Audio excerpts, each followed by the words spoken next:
அனைவருக்கும் இனிய மாலை வணக்கம். தமிழ் வளர்த்த முன்னோர்களை தொழுது இது தொன்தமிழ் வேர் தாங்கும் நிகழ்கால விழுது. எண்ணங்களை சீராக்கி வரலாற்றில் எழுது இது வண்ணங்களை வசமாக்கும் பொன்மாலை பொழுது.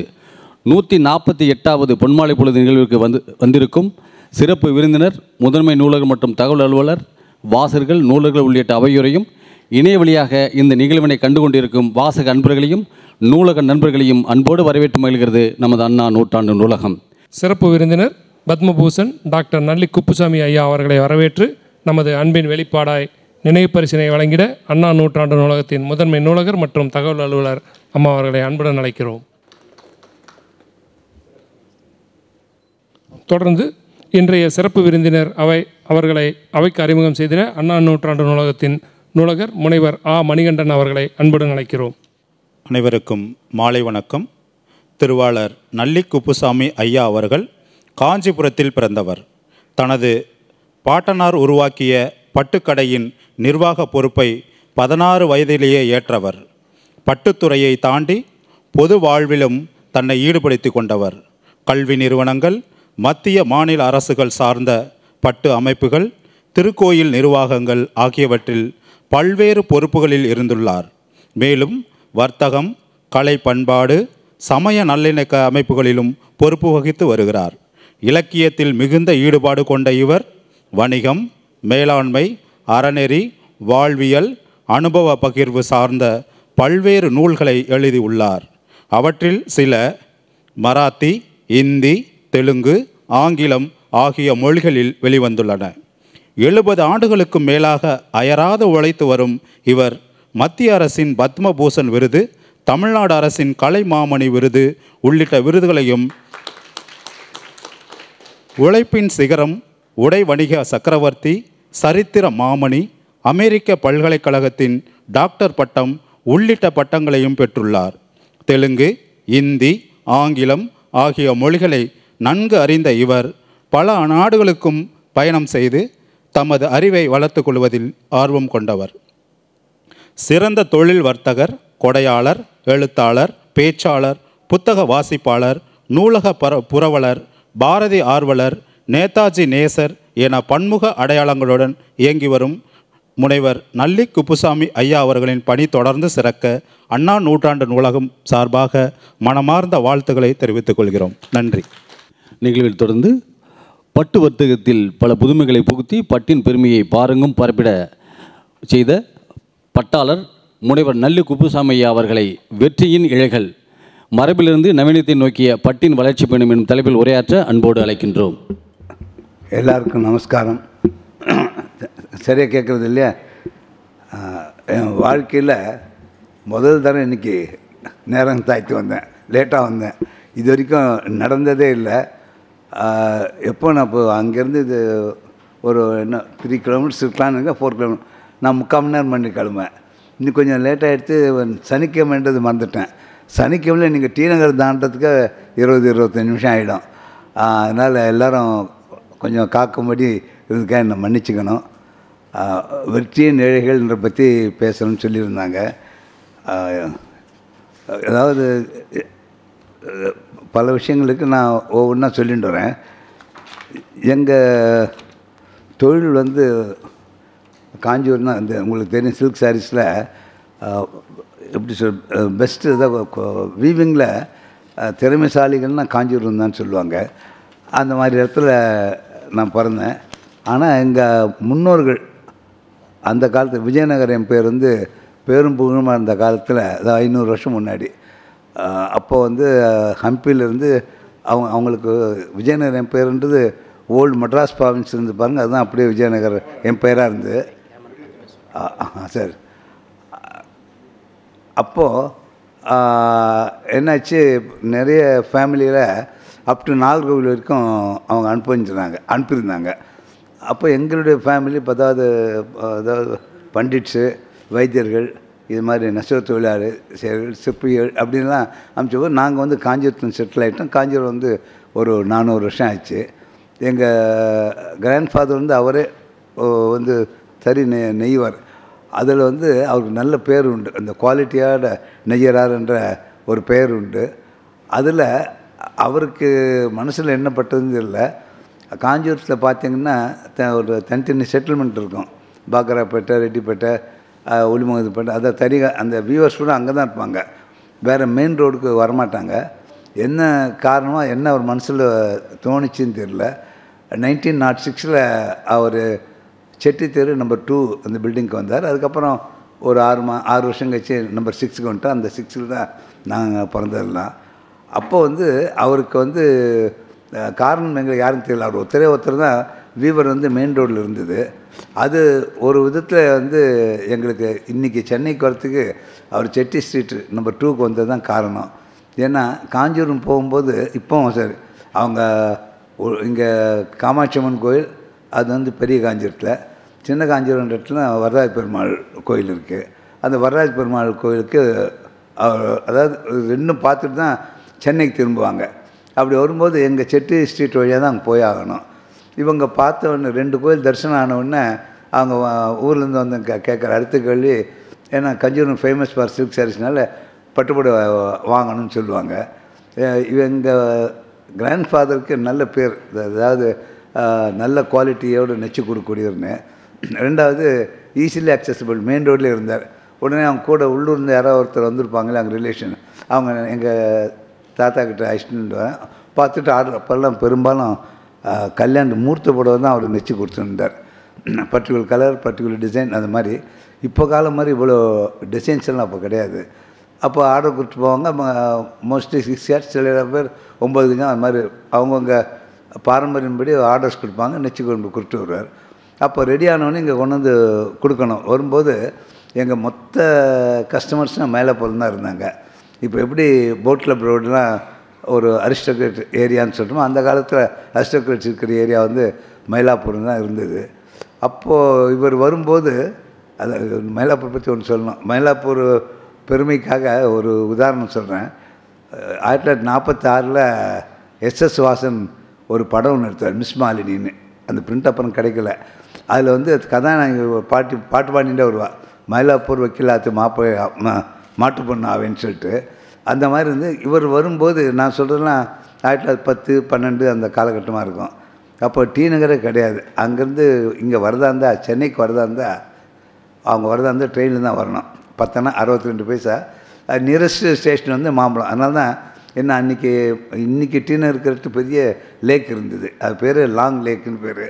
இந்த ரயில்வே ட்ராக்கில் ஆரம்பித்து லைலா காலேஜ் வரைக்கும் அந்த லேக்கு பெரிய நீளமான ஒரு லேக். அதனால் தமிழில் நீள் தடாகம் பேர், ஆங்கிலத்தில் லாங் லேக்குன்னு சொல்லுவாங்க. அந்த வரப்பு மேலே அந்த ஏற்கரை வேலை நடந்து எல்டாம் சொல்கிற வரைக்கும் வந்துட்டாங்கன்னா அதுக்கப்புறம் பஸ் போயிட்டு இருக்கோம். அவர் நடந்தே போயிடுவார் மயிலாப்பூர். அங்கே ஆர்டர்ஸ்லாம் கொடுத்துட்டு அப்புறம் அவங்க யாராவது அவங்க பிரதர் வீட்டில் இல்லாட்டி சொந்தக்காரன் வீட்டில் அந்த ஆர்டர்ஸ் எடுத்துகிட்டு அதாவது அந்த ட்ரெயின் பேர் ஆஃபீஸர் ட்ரெயின் பேர், ஆஃபீஸர்ஸ் ட்ரெயின். அது காஞ்சிபுரத்தில் காலம் 6:30 மணிக்கு கிளம்பி இங்கே 9:15 பீச் ஸ்டேஷன் நிற்கும். இப்போ அதெல்லாம் அப்போ எலக்ட்ரிக்கல் தான் ஞாபகம் வந்துடுத்து நினைக்கிறேன். அப்போ இவங்க என்ன பண்ணுவாங்க, எங்கள் தாத்தா மயிலாப்பூர் போகிறதுக்காக மாமல்லம் ஸ்டேஷன் இறங்கிடுவார். செக்ரட்டேரியட் போகிறவங்க எல்லோரும் ஃபோர்த் ஸ்டேஷனில் இறங்கிடுவாங்க. ஃபோர்த் ஸ்டேஷனுக்கு கிட்டத்தட்ட ட்ரெயினே காலி ஆகிடும். அப்போ பீச் ஸ்டேஷனில் போய் ட்ரெயின் நிற்கும். இந்த ஃபோர்ட்டுக்கு அதாவது ஃபோர்ட் செயின்ட் ஜார்ஜுக்கு கோட்டைக்கு பின்னாடி எப்போ நீங்கள் அந்த பக்கம் அந்த ஸ்டேஷன் பக்கம் போனால் பார்க்கலாம், ஒரு கதை ஒருத்தர் நடந்து போகிற அளவுக்கு வழி இருக்கும். அது வழியாக அவங்க நுழைஞ்சு உள்ள செக்ரட்டரியேட் போயிடுவாங்க. அதனால் அந்த 100 வருஷத்துக்கு மேலே அந்த ட்ரெயின் தான் ரொம்ப பாப்புலர். இன்றைக்கி அது பேர் ஆஃபீஸர்ஸ் ட்ரெயின் தான் பேர்.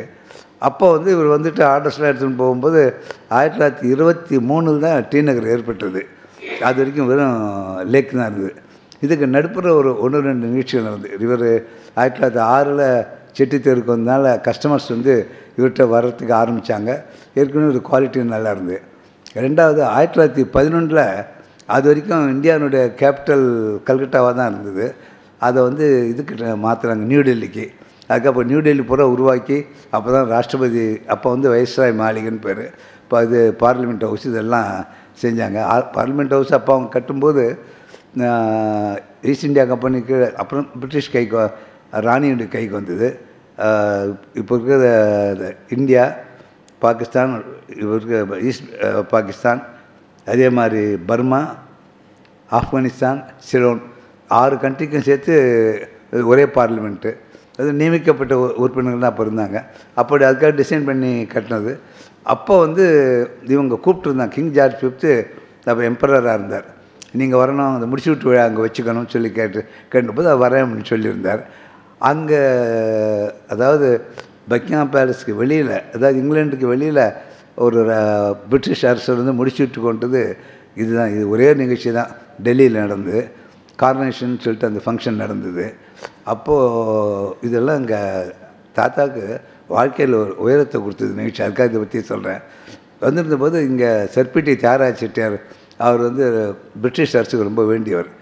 அவர் வந்து நீங்கள் சென்னைக்கும் வரணும்னு கேட்டுட்டார். கேட்டுவுடனே வரேன் அப்படின்னு சொன்னார். இப்போ வந்தபோது இப்போது மவுண்ட் ரோட்டில் இப்போ அந்த ராஜீவ்காந்தி அது கவர்மெண்ட் எஸ்டேட்னு சொல்லுவாங்க, அந்த இடத்துல தான் கவர்னர்ஸ் பங்களா இருந்தது, அங்கே தான் தங்கியிருந்தார். அப்போ வந்து அவருக்கு ஏதாவது மரியாதை பண்ணணுன்னு ஞாபகார்த்தமாக செய்யணும்னு ஒரு ரிசப்ஷன் கமிட்டி ஃபார்ம் பண்ணியிருந்தாங்க. ஃபார்ம் பண்ணியிருந்தபோது அவங்க வந்து 2 முடிவு எடுத்தாங்க. ஒன்று வந்து அவருக்கு ஒரு செலவு ஒன்று செஞ்சு வைக்கலான்னு. இப்போ கூட நீங்கள் இது இப்போ ஃப்ளவர் பஜார் போலீஸ் ஸ்டேஷன் பக்கத்தில் கார் பார்க்கிங் இருக்குது. அந்த கார் பார்க்கிங்கில் இப்போ கூட அந்த ஸ்டாச்சு இருக்குது, 1911 வச்சது அது. சரி, அது இது வந்து நம்மக்கிட்ட இருக்க போது அவர் கையில் நம்ம ஞாபகார்த்தமாக எடுத்து போகும்போது ஒரு பொன்னாடை மாதிரி செய்யலான்னு தீர்மானம். பொன்னாடியாக தான் இருக்கலாம்னு நினைக்கிறேன். ஏன்னா அந்த விஷயம்லாம் இப்போ சொல்கிறதுக்கு ஆள் இல்லை.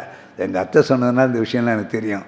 சரின்னு சொல்லிவிட்டு அப்போ அதுக்கு நெசவுக்கு பெயர் பெற்றது காஞ்சிபுரம்னா, காஞ்சிபுரம் தான் வந்திருந்தாங்க. அங்கே விசாரித்த போது எங்கள் தாத்தா பேர் சொன்னாங்க, இவர் தான் குவாலிட்டி, என்ன எம்பரருக்கு கொடுக்க போகிறீங்க, இந்த சின்னசாமின்னு ஒருத்தர் இருக்கார், குவாலிட்டி நல்லாயிருக்கும்னு ஆயிடுச்சுமா அவர்கிட்ட இன்ட்ரடியூஸ் பண்ணி. எங்கள் தாத்தாவுக்கு இதனுடைய பெருமையே தெரியல அவருக்கு. அதுக்கு வந்து ஆர்டர் வந்து நினச்சி கொடுத்தாங்க. அதுக்காக அந்த டிசைன் வந்து ஸ்பெஷலாக ஒன்று போட்டது, அது பேர் கார்னேஷன் பார்டர்னு பேர். இப்போ தமிழ் தர்பார் பேட்டுன்னு சொல்லுவோம். சமீபத்து வரைக்கும் கூட அங்கே வச்சுருந்தோம். இப்போ யாரோ ஒருத்தர் ஆர்டர் கொடுத்த போது கேட்டபோது எங்கள்கிட்ட அந்த சாம்பிள் இல்லை. அந்த நாங்களாம் பார்க்கல. இப்போ 1911 பார்த்திங்களேன். அப்புறம் எம்எஸ் பல்விஸ்வம் அம்மாக்கிட்ட ஏதாவது இது மாதிரி சந்தேகம்னா நாங்கள் போய் கேட்போம். இங்கே தான் இருந்தாங்க, கோட்டூர்புரத்தில் இருந்தாங்க. அவங்ககிட்ட சொன்ன இது மாதிரி கார்னேஷன் பார்டர் வேணும்னு கேட்குறாங்க. எங்கிட்ட சாம்பிள் இல்லைன்னு சொன்னோம். அந்த மாதிரி அந்த சேரீ இருந்தது, கொடுத்தாங்க. வந்து டிசைன் எடுத்துட்டு அதே மாதிரி போட்டு கொடுத்தோம் அவங்களுக்கு. அது எதுக்கு சொல்ல வரேன்னா, அந்த நிகழ்ச்சியில் இவர் பேர் பல மடங்கு ஒரு சின்னசாமி நினச்ச அந்த பொன்னாடியாக தான் இருக்குன்னு நினைக்கிறேன். அது எம்பரருக்கு கொடுத்தாங்களான்ட்டு. அதில் இவருக்கு முதல்ல இந்த செட்டித்தீருக்கு வந்தது ஒரு உயர்வு கொடுத்தது. அதுக்கு அடுத்தது வந்து இந்த 1911 எம்பரருக்கு இந்த துணியை நெசவு பண்ணி கொடுத்ததில் அது ஒரு உயர்வு வந்துன்னுச்சு. அதாவது வேறு விளம்பரம்னு ஒன்றும் வசதி கிடையாது. இந்த மாதிரி நிகழ்ச்சி நடக்கும்போது நான் இன்னொருத்தர் சொல்லி அவங்க இன்னொருத்தர் அப்படி தான் ஆகும். இது 1911. அப்புறம் சென்னைக்கு வந்துட்டு போயிட்டு இருந்தபோது 1923 டி நகர் ஏற்பட்டது. டி நகர் ஏற்பட்டு இப்போ 102 வருஷம் ஆச்சு. அப்போது ஜஸ்டிஸ் பார்ட்டி தான் ரூலிங் பார்ட்டியாக இருந்தாங்க. ராஜா பனகல்ன்றது காலஸ்தீபத்தில் ஒரு சின்ன சமஸ்தானம். அவர் வந்து சீஃப் மினிஸ்டராக இருந்தார். ஸோ அவர் தான் வந்து அந்த அதாவது டி நகர் இதை துவக்க விழாவில் கலந்துட்டார். ஸோ அவர் பேரில் அந்த பனகல் பார்க், ராஜா பனகல் பேரில் ஞாபகார்த்தமாக பனகல் பார்க் வச்சுருந்தாங்க. அவருடைய ஸ்டாச்சு ஒன்று அங்கே இருக்குது. இப்போ அங்கே போக முடியாதுன்னா மெட்ரோ ஒர்க்கு நடந்துகிட்ருக்கு. அந்த மாதிரி ஏற்பட்டது. அப்போது இவர் வந்து போயிட்டு இருக்கும்போது என்னாச்சு, அங்கே ஒரு வீடு இங்கே ஒரு வீடு அது மாதிரி இருந்தது. நான் சின்ன பையனாக இருக்கும்போது அது மாதிரி நான் பார்த்துருக்கேன். டீனர் இது மாதிரி இல்லை, நான் சொன்னால் நம்பவே மாட்டாங்க, அந்த மாதிரி இருந்துருந்தேன். அப்போ வந்து என்ன பண்ணார், வரும்போது போகும்போது இவர் டெய்லி இந்த ஒரு நாள் வந்து போனால் அங்கே என்ன வியூ பண்ணுற ப்ரொடக்ஷன் நாள் ஒரு நாள் வீணாக போயிடுது. அதுக்குள்ளே எங்கள் அத்தைக்கெல்லாம் கல்யாணம் ஆச்சு. எங்கள் அத்தை மாமா வந்து இங்கே வந்து பார்த்துக்க சொல்லி மங்கை ஸ்ட்ரீட் நம்பர் 13 அவங்க இடம் வாடகைக்கு எடுத்தார். ஆனால் இன்றைக்கி இருக்கிற டீனர் இப்படி வரப்போகுதுன்னு அவருக்கு தெரியாது. அவருடைய இது ஈஸியாக இருக்கும், அதாவது ட்ரெயின் விட்டு இறங்கணுன்னு இருக்க மாதிரி இருக்கணும் அப்படின்னு சொல்லிட்டு அது ஆரம்பித்தார். அது எங்கள் மாமா பார்த்துட்டு இருந்தார். அப்போது என்னாச்சு, இன்னொரு படி அது இது வெற்றியின் இழைகள்ன்றதுனால அதை ஒவ்வொன்றா சொல்லிட்டு வரேன். யாராவது ஆர்டர் கொடுக்கணுன்னா காஞ்சிபுரம் போய் ஆர்டர் கொடுக்கணும்னு அவசியம் இல்லை. டீனர் வந்து இங்கே பார்த்து ஆர்டர் கொடுத்துடலாம் போதும் அப்படி இருந்தது. இது வந்து 1928, இன்னொரு 2 வருஷம் ஆச்சுன்னா 100 ஆண்டு இந்த ஸ்தாபனம் தொடங்க போகிறது.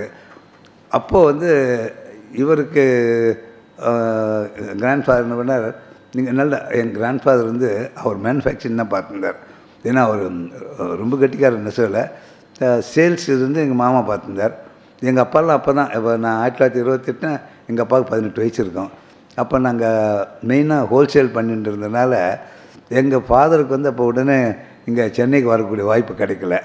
ஜானகி வேர்ஹவுஸ்னு பாம்பே மட்டுங்கால ஆரிய சமாஜ் ரோட்டில் ஒரு கடை இருந்தது. அவங்க லேடிஸ்லாம் சேர்ந்து லேடிஸ் கிளப்பில் நடத்திட்டு இருந்தாங்க. அந்த சாரீஸில் வந்து யாராவது ஆர்டர் கொடுத்து அவங்க எழுத தெரியல, யாராவது உங்கள் பக்கத்துலேருந்து ஒருத்தர் அனுப்புங்கன்னு சொன்னபோது எங்கள் அப்பா அனுப்பிச்சி வச்சுருந்தாங்க. எங்கள் அப்பா அங்கே தான் பார்த்துட்டு இருந்தார். அப்போ டி நகர் கடை நடந்துட்டு இருந்து அப்போ ஒரு கஸ்டமர் வந்தபோது அவர் சொன்னார் எங்கள் மாமாக்கிட்ட, இது மாதிரி ரெசிடென்ஷியல் ஏரியாவில் கடை வச்சுருக்கீங்க, இந்த இடத்துல இருந்தால் கொஞ்சம் உங்களை வந்து 4 பேர் தெரியறதுக்கு கொஞ்சம் நாளாகும், நான் போய் இன்னொருத்தர் சொல்லி அப்படி தான் தெரிஞ்சிக்க முடியும், நீங்கள் வந்து ஏன் பஜாரில் கடை வைக்கக்கூடாதுன்னு சொன்னேன். அப்போ தான் வந்து சரி எங்கள் நாகேஸ்வரா ரோடு வந்து பார்த்தபோது எங்களுக்கு அடுத்தது இப்போ நாங்கள் இருக்கிற நம்பர் 5 ஓல்டு நம்பர் 5 பக்கத்து நம்பர் 4 தாராச்சன் கரடான்ட்டு அவர் சைதாபேட்டில் இருந்தார். அவர் வந்து ஒரு 3 கடைக்காக கட்டினார், இன்னும் அப்படியே தான் இருக்குது. நடுப்புற அவருடைய சொந்த ஜுவல்லரி டிவி ஜுவல்லரின்னு வச்சார். அவர் என்ன பண்ணார், இப்போ நம்ம மால்லாம் சொல்கிறோம் அந்த மாதிரி ஒரு கல்யாணத்துக்கு வந்து என்ன முக்கியமோ அது ஒரே கேம்பஸில் கிடைக்கணுன்ட்டு ஒன்று வந்து ஜுவல்லரி ஷாப்பு, ஒன்று வந்து சில்க் சாரீ ஷாப்பு, ஒன்று வந்து ப்ரொவிஷன் அப்படின்னு வச்சார்.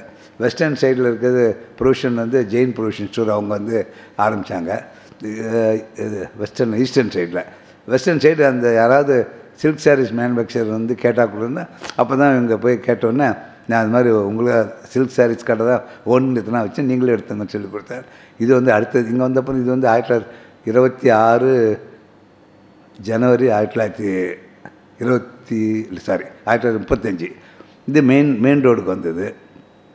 இங்கே வந்த பிறகு கொஞ்சம் அதாவது விண்டோ ஷாப்பிங் சொல்லுவோம், அப்படி போகும்போது இங்கே ஒரு பட்டுப்புடவை கடை இருக்கேன்னு சொல்லிட்டு வருவாங்க. அந்த மாதிரி இன்னும் கொஞ்சம் டெவலப் ஆச்சு. இதுக்கப்புறம் மூணாவது வந்து 1939 செகண்ட் வேர்ல்டு வார் ஆரம்பித்த போது என்ன பண்ணாங்க, இப்போ ஃபஸ்ட் வேர்ல்டு வாரும்போது ஒரு குண்டு ஹைகோர்ட் காம்பவுண்டில் வந்தது, இன்னொன்று தண்டையார்பேட்டில் பர்மாஸ்டனுடைய அந்த ஆயில் டேங்கரில் ஒன்று போட்டு அந்த கப்பல் போயிடுது. அதுக்காக ஷீஷோர் இருக்கிறது சேஃப் இல்லைன்னு ஹைகோர்ட்டை வந்து டி நகரில் ஹோலி ஏஞ்சல்ஸ் இருக்காங்க மாற்றிட்டு இப்போ யாரெல்லாம் அவங்கவுங்க ஊருக்கு போகணுன்னு நினைக்கும் போகலாம் அப்படின்னு சொல்லி எசென்ஷியல் சர்வீஸ் மட்டும் நிறுத்திட்டு பாக்கியெல்லாம் போகலான்னு சொல்லி அவங்க ஊருக்கு போயிட்டாங்க. அப்போ ஒரு கஸ்டமர் அப்போ வந்து பெங்களூர்லாம் நம்மளோட இருந்தது, ஒரு கஸ்டமர் அங்கேருந்து வந்திருந்தாங்க. எங்கள் அப்பாவோட பேசின்னு இருக்கும்போது அது மாதிரி எல்லாம் எங்கள் அப்பா அங்கே வந்துட்டாங்க. என்ன 35 ஒருத்தரே அந்த கடையை பார்த்துக்க முடியாதுன்னு சொல்லிட்டு பாம்பேலேருந்து எங்கள் அப்பா இங்கே வர சொல்லிட்டாங்க. அப்போது அவர் கேட்டு சொன்னார், இது மாதிரி நாராயணசாமின்னு பேர், நாராயணசாமி நீ வந்து காஞ்சிபுரம் போக போறியா இங்கே இருக்க போறியான்னு அந்த கஸ்டமர் கேட்டார். இன்னும் முடிவு பண்ணலன்னு சொன்னார். அப்புறம் சொன்னால் நீ போவேன், நான் இங்கே இரு, நான் ஒரு படம் கொண்டு வந்து தரேன், அது வச்சுக்கோ, எந்த பாதிப்பும் நம்ம கடைக்கு ஏற்படாதுன்னார். வீட்டுக்கு போயிட்டு உடனே ராகவேந்திர சுவாமியோட படம் ஒன்று கொண்டு கொடுத்தார். இப்போ கூட எங்கள் கடையில் இருக்குது. அதனால் அந்த சீசனில் எங்கள் அப்பா வந்து இங்கே இருக்கலாம்னு சொல்லிட்டு தீர்மானம் பண்ணிட்டார். இதுக்கு ஊருக்கு போகல. டோட்டல் மெட்ராஸ் சிட்டிக்கு ஒரே ஒரு கிளாத் ஷாப்னா நாங்கள் ஒருத்தர் தான் இருந்தோம். ஒரு தண்டையார்பேட்டில் இருக்கார், ஒருத்தர் வேஸ்ட் டவல் வாங்கணுன்னா அவர் எங்கள் கடை தான் வந்து அப்படி இருந்தது. இது ஒரு 3 வாரம் 21 நாள் ஒரு குண்டு விழா ஒன்று விழா. இப்போ இங்கெல்லாம் கூட எங்கள் பக்கத்தில் ராமகிருஷ்ண மிஷன் பள்ளிக்கூடத்தில் ஏர் ஷெல்டர்லாம் வச்சுருந்தாங்க, சைரன் வச்சுருந்தாங்க. சைரன் ஊதிச்சா நீங்கள் எல்லோரும் அங்கே போய் அங்கே இருக்கணும்னு சொல்லிட்டு. பட் அந்த மாதிரி நிகழ்ச்சி நடக்கலை. நான் பிறக்கிறதுக்கு முன்னாடி இதெல்லாம் அப்போ வந்து 3 வாரம் பார்த்து அதில் ஊர் போகணும்னு திரும்பி வந்துட்டாங்க. ஆனால் இந்த கடை அதுக்குள்ளே பிரபலமாகிடுது. எங்கள் கடை அந்த சிட்டி பூராவும் ஒரு நல்லிசன் சாமிச்சிட்டு ஒரு கடை பட்டுசாரி காஞ்சிபுரம் பட்டுசாரி விற்கிற கடை இருக்குதுன்னு. அதுக்கப்புறம் அது கொஞ்சம் படிப்படியாக உயர்ந்து வந்து அது ஒரு காலகட்டம். 1948 எங்கள் ஃபாதர்ன்றேன் கிராண்ட் ஃபாதர் கடனே வாங்கக்கூடாதுன்னு சொல்லுவார்.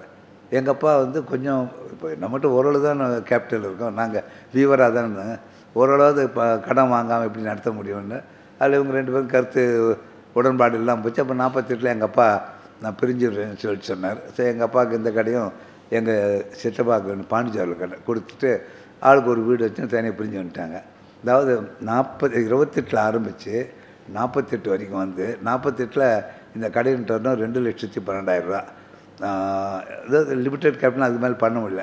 இவர் கைக்கு வந்துன்னு அடுத்த வருஷம் 4 அதுக்கு வருஷம் 6 12 போயிட்டு இருந்தது. அவ்வளோ வேகமாக வந்துட்டு இருந்து வந்தபோது இடம் போகலன்னு இருந்தது. சில விஷயங்கள்லாம் கடவுளாக இப்போ நடத்தி கொடுத்தாருன்னு சொல்லணும். ஏன்னா எங்கள் பேங்க் அக்கௌண்ட் முதல்ல நான் அதை சொல்ல மறந்துட்டேன். நாங்கள் டீனரில் கடை ஆரம்பித்த போது டி நகரில் பேங்க்கே கிடையாது. நீங்கள் போய் பணம் கட்டணும்னா நியரஸ்ட்டு பேங்க்கு இப்போ கூட நீங்கள் மோபில் ரோட்லேருந்து இதுக்கு மேலாப்புறம் திரும்பும்போது ஒரு ஆலிவர் ரோடு ஒன்று திரும்ப ஒன்று லெஸ்டர் திரும்ப அங்கே வந்து மெட்ராஸ் மெர்கன்டைல் இல்லை மெட்ராஸ் லேண்ட் டெவலப்மெண்ட் பேங்க்குன்னு அப்போ இப்போ தான் பேர் மாற்றிருக்காங்க. அங்கே உள்ள அடையாளத்துக்கு உள்ள ஒரு ஆஞ்சநேயர் கோயில் இருக்கும். அங்கே தான் போய் எங்கள் அப்பா பணம் கட்டிட்டு வருவார். அதுக்கப்புறம் கொஞ்ச நாள் கழித்து இன்றைக்கி இந்த போத்தி சில்க் இருக்கிற இடத்துல இண்டோ கமர்ஷியல் பேங்க் SNN சங்கர்லிங்கர் ஆரம்பித்தார். அதுக்கப்புறம் அது கிட்ட நடந்து போகிறது வருமே. அப்போ அந்த காலத்தில் எப்படின்னா அங்கே டி நகர் வந்து பூராவும் வந்து ஆஃபீஸில் ஒர்க் பண்ணுறவங்க, ஏதோ ஒரு கவர்மெண்ட்டாக இருக்கலாம், தனி ஆஃபீஸாக இருக்கலாம், 5:30 மணிக்கு மேலே வந்துடுவாங்க இங்கே. அதுக்காக அவங்க வசதிக்காக காலம் 7:30 மணிக்கு பேங்க் திறக்கும், 7லேருந்து 9:30. ஏதாவது அவங்க ஆஃபீஸ் போகிறதுக்கு முன்னாடி அவங்க ஏதாவது ஒர்க் இருந்தால் அந்த பேங்க் சம்மந்தமாக எதாவது இருந்தால் பார்த்துட்டு போயிடலாம். சாயந்தரம் அவங்க வந்தப்புறம் ஏதாவது அவங்களுக்கு தேவை இருக்குன்றக்க 4:30லேருந்து 6:30 அப்படின்னு வச்சுருந்தாங்க. அது எனக்கே கூட ஞாபகம் இருக்குது. அந்த மாதிரி இருந்தபோது இவங்க 7:30 மணிக்கு பேங்க் தரனால எங்கள் கடை 6:30 மணிக்கு திறந்துருவாங்க. பெருக்கி சுத்தம் பண்ணி பூஜை எல்லாம் போட்டு எங்கள் அப்பா ஒரு நாளுக்கு 100 ரூபா 102 ரூபா அவ்வளோதான் சேல்ஸ் ஆகும். அது வந்து அப்புறம் இப்போ போய் பேங்க்கில் போய் பணம் கட்டுவேன். அப்போது எனக்கு 1946 எனக்கு 6 வயசு. எங்கள் வீடு அப்போ பாண்டி பஜாரில் இருந்தது. நம்பர் 10 தியாகராயர். நாங்கள் வேடிக்கையாக நம்பர் 10 டவுனிங் ஸ்ட்ரீட்னு சொல்லுவோம்.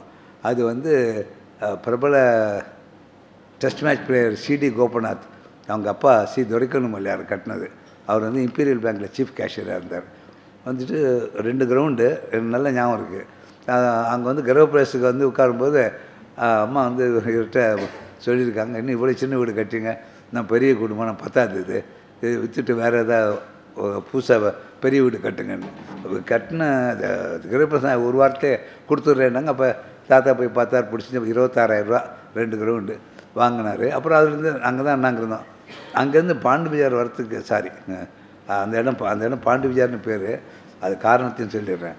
நீங்கள் ரெக்கார்ட்ஸில் பார்த்தீங்கன்னா கார்ப்பரேஷன் ரெக்கார்ட்ஸில் சத்யாகிரக ரோடு தான் இருக்கும். ஏன்னா இந்த டி நகர் ஏற்பட்ட போது ரூலிங் பார்ட்டியாக இருந்தது ஜஸ்டிஸ் பார்ட்டி. அதனால் அவர் தான் ஒன் ஆஃப் த அதாவது ஒன் ஆஃப் த ஃபவுண்டர்ஸ். அவர் பேரில் இந்த ஊர் டி நகர் ஏற்பட்டது. Thyagaraya Nagar full name.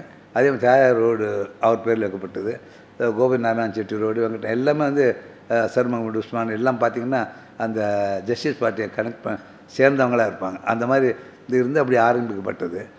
அப்போ வந்து நான் சாயந்தரம் ஒரு 7 மணிக்கு மேலேன்னு வச்சுங்களேன், ஒரு தனி எனக்கு 6 வயசு பாண்டி பஜார் ஆரம்பித்து 3 இடத்துல ரோடு கிராஸ் பண்ணி எங்கள் கடைக்கு வரணும். வர முடிஞ்சதுன்னா அப்போ இப்போ கனவுகளும் காண முடியாது. அதாவது ஒரு ரோடும் கிராஸ் பண்ண முடியாது. அந்த மாதிரி இருக்குது. இப்போ அப்போ வந்து எப்படி, அதாவது ஒரு ரோட்டில் ஒரு கார் வந்ததுன்னா இன்னொரு கார் வரத்துக்கு 2 மணி நேரம் ஆகும். அது 7:30 மணிக்கு மேலே யாருமே இருக்க மாட்டாங்க. ஆள் கூட்டம் நடக்கும்போது சைக்கிள் கூட பார்க்க முடியாது. அதுக்கு இன்னொரு உதாரணம் சொல்கிறேன். நான் டி நகர் பற்றி சொல்கிறேன். அந்த ஏரியா தான் எனக்கு தெரியும். ஒரு வீட்டில் டெலிஃபோனோ அல்லது ரேடியோவோ இருந்ததுன்னா அவங்க பெரிய பணக்காரங்கன்னு அடையாளம். எல்லார் வீட்லேயும் டெலிஃபோன் இருக்கா, எல்லார் வீட்லையும் ரேடியோ இருக்காது. சாயந்தரம் காலம்பரை ஹிண்டு பேப்பர் வரும், சாயந்தரம் 4:30 மணிக்கு மெயில் வரும். அதுக்கப்புறம் ஏதாவது நியூஸ் தெரிஞ்சுக்கணும்னா மறுநாள் காலம்பரை ஹிண்டு பேப்பர் வர வரைக்கும் காத்துட்ருக்கணும். அதுக்காக உங்கள் கவர்மெண்ட்டில் என்ன பண்ணாங்க, டெல்லியிலேருந்து தமிழ் செய்திகள்னு 7:15 நியூஸு 10 நிமிஷம். அந்த காலத்தில் சரோஜ் நாராயண் சாமின்னு ஒருத்தர் படிப்பாங்க. அப்படியே கணீரன் நல்ல ஞாபகம் இருக்குது எனக்கு. ஏன்னா எங்கள் எய்தாவில் பனல் பார்க்கில் அது இப்போவும் இருக்குது. பட் இப்போ சத்தத்தில் அங்கே நிகழ்ச்சி காதிலே விழல. அப்போ எல்லோரும் யார் வீட்டில் வந்து ரேடியோ இல்லையோ அவங்க எல்லோரும் இங்கே பனல் பார்க்க வருவாங்க. வந்துட்டு 7:15 நியூஸு, 7:25 மணி அப்புறம் அவங்க வீட்டுக்கு போய்டும். 7:30 மணிக்கு மேலே யாருமே இருக்க மாட்டாங்க. நாங்கள் கூட கடை திறந்து சும்மா உட்காந்துருப்போம். 8:30 மணிக்கு நம்ம சாத்துவாங்க. அது இருக்குது சும்மா உட்காந்துட்டு 8:30 மணிக்கு கணக்கு முடிச்சுட்டு கிளம்புவோம். ஆனால் ரோட்டில் வந்து நீங்கள் சைக்கிள் கூட பார்க்க முடியாது. இது யாராவது சொன்னால் நம்ப மாட்டீங்க. அந்த மாதிரி ஒரு காலகட்டம் இருந்தது. என்னுடைய நான் 6th ஸ்டாண்டர்ட் படிக்கும்போது ஒரு நிகழ்ச்சி, 6th ஸ்டாண்டர்ட் படிக்கும்போது 1951ன்னு வச்சுங்களேன். அப்போ வந்து என்னுடைய கிளாஸ்மேட் எம் சுப்பிரமணியம்னு அவங்க அப்பா மகாதேவர்னு சொல்லிட்டு ஸ்டாண்டர்ட் மோட்டர் கம்பெனி டைரக்டராக இருந்தார். அவங்க சொந்த ஊர் வந்து மன்னார்குடி. அங்கேருந்து அவங்க சொந்தக்கார பையன் சுந்தரேசன் ஒரு பையன் வந்திருந்தாங்க சென்னை. ஏன்னா அவனுக்கு இங்கே வந்து நிறைய கார் பார்க்கலான்னு ஆசை. ஏன்னா அவங்க ஊரில் 2 கார் தான் இருந்தது. ஒன்று வந்து ஹிந்து ரங்கராயன் மாமனார் ராஜகோபால் சீனிவாச ஐயங்கார்னு அவர்கிட்ட ஒரு காரு, குன்னீர் சாம்பசிக்கிட்ட ஒரு காரு. அவங்களும் மெட்ராஸ் போனால் தான் அந்த வண்டி எடுப்பாங்க, மற்றபடி உள்ளூர்லன்னா மாட்டு வண்டியில் போயிட்டு வந்துடுவாங்க. இவன் வந்து லீவில் அவங்க அம்மா மெட்ராஸ் போய் நானும் வரேன்னு சொல்லிட்டு வந்திருந்தாங்க. அவங்க வீடு டி நகர் சம்மந்தமாக யாராவது தெரிஞ்சிருந்தால் அந்த லொக்கேஷன் புரியும். ராகவையா ரோடில் அங்கே இருந்தாங்க முதல்ல. அங்கேருந்து லட்சுமண் ஜெட் போய் அப்படியே ஜிஎன்ஜெட் ரோடு கிராஸ் பண்ணி அந்த பக்கம் போனால் ராமன் ஸ்ட்ரீட் போயிடலாம். ராமன் ஸ்ட்ரீட் நம்பர் 2 வீடு கட்டின்னு இருந்தாங்க. மாமி டெய்லி சூப்பர்வைஸ்க்காக போவாங்க. இந்த பையன் நானும் வரேன் வந்தது இங்கே வந்து ஏகப்பட்ட கார் பார்க்கலான்னு தான் வந்திருந்தான். வரும்போது ஜிஎன்ஜெட்டி ரோடு ஜீவா பார்க்கில் பக்கத்தில் கிராஸ் பண்ணி பெரிய ரோடாக இருக்குன்னு, மாமி நீங்கள் போங்க நான் கொஞ்சம் நேரம் பின்னாடி வரேன். 1 மணி நேரம் நின்றுருந்தானா, ஒரு சைக்கிள் கூட போகல. காலம்புறேன் நான் சொல்கிறது 10-10:30 மணி சுமார் இருக்குது. அது மாதிரி அப்படி ஒரு காலம் இருந்தது. இன்னொரு விஷயம் சொல்லணும், உங்களுக்கு ரெசிடென்சி டவர்ஸ் தெரியும், அப்பாசாமியார், இது அவரே என்கிட்ட சொன்னது. ஏன்னா அந்த காலத்து டி நகர் பற்றி ரொம்ப பேருக்கு இந்த தலைமைக்கு தெரிஞ்சிருக்காது. அவர் வந்து எங்கள் கடைக்கு பக்கத்தில் தமிழ் பண்ணைன்னு இருந்தது, சின்னண்ணாமலைன்னு சொல்லிட்டு அவர் ஆரம்பித்து, அவர் காங்கிரஸ்காரர். அப்போ வந்து மாடி மேலே பேச்சுலர்ஸ் குவார்ட்டர்ஸ் இருந்தது. டி நகரில் சாரி நாகேஸ்வர ரோடில் பேச்சுலர் குவார்ட்டர்ஸ்னு ஆச்சரியப்படுவாங்க. மேலே 3 ரூம் இருந்தது. இவர் வந்து ரயில்வேயில் ஒர்க் பண்ணியிருந்தார் அப்பாசாமியார். இன்னொருத்தர் யாரும் அவங்க வேறு இடத்துல ஒர்க் பண்ணியிருந்தாங்க. அப்போ டி நகரில் சாப்பாடுன்னா 3 ஹோட்டல் தான் இருந்தது. ஒன்று வந்து உஸ்மான் ரோடில் நாதன்ஸ்கேப்னு ஒன்று, இது பக்கத்தில் இவங்க இருந்தால் அங்கே பக்கத்துலேயே உட்லண்ட்ஸ் கிருஷ்ணராவ் வந்து பார்க் லன்ச் ஒன்று ஆரம்பித்தார். 1942 ஆரம்பித்தார். அது வந்து அங்கே உட்லண்ட்ஸ்னு பேர் இருந்ததுனால இது பார்க் லன்ச்னு பேர் வச்சார். நல்லாயிருக்கும். இன்னொன்று பாண்டி பஜாரில் உடுப்பி ஹோட்டல்னு ஒன்று இருக்கும்போது இவங்க ஒரு சாப்பாடு 8 அணா, ஒரு மாதத்துக்கு 30 டிக்கெட் வாங்கினா ₹1 டிஸ்கவுண்ட்டு. அந்த மாதிரி 8 அணா 50 பைசா. அந்த மாதிரி இவங்க 3 பேரும் அவரே அப்பாசாமி சொன்னதை அப்படியே சொல்கிறேன். இங்கே பக்கத்தில் சாப்பிட்ணுன்னா ஒன்று துணைக்கு காலையில் போயிட்டு வந்துடலாம். பாண்டி பஜார் அப்போ வந்து பஜார்ன்றது பாண்டி பஜார் அந்த பேர் காரணம் அப்புறம் சொல்கிறேன். பாண்டி பஜாருக்கு போய் அந்த உடுப்பில் சாப்பிட்டு விட்றார். நாதன்ஸ்கேப் வந்து உஸ்மான் ரோட்டில் இருந்து, உஸ்மான் ரோட்டில் 7:30 மணிக்கு இப்போ தனியாக போகிறது பயமாக இருக்குன்னு யாராவது வரட்டுன்னு காத்துட்டு இருப்பாரான். யாராவது சொன்னால் கூட நம்ப மாட்டாங்க. அப்போ அங்கே அவ்வளோ பெரிய மார்க்கெட் ஆகிடுச்சு ஜுவல்லரிக்கு. அது அப்புறம் போவேன்னு சொல்லிட்டு இருந்தார். இந்த பாண்டி பஜார் பேர் எப்படி வந்ததுன்னா, அதாவது பன்னல் பிளாக்னு ஆரம்பித்து சிவஞான் ரோடு வரைக்கும் நம்பர் 12, நான் பழைய நம்பர் சொல்கிறேன். அப்புறம் இல்லை 11, அப்புறம் 12ன்றது டோர் நம்பரில் ஒருத்தர் 10 கடை கட்டார். அவர் சொந்த தேவராஜ மொழியார்னு பேர்.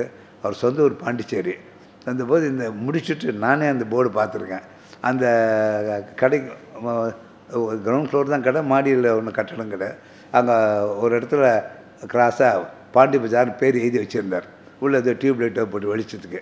நான் என்ன பார்த்து அது என்னாச்சு, அப்படியே பாண்டி பஜார்னு பழக்கத்துக்கு வந்துட்டு இன்றைக்கும் பாண்டி பஜார்னு அஃபிஷியலில் ரெக்கார்டில் பார்த்தா பாண்டி பஜார் பேர் இருக்காது.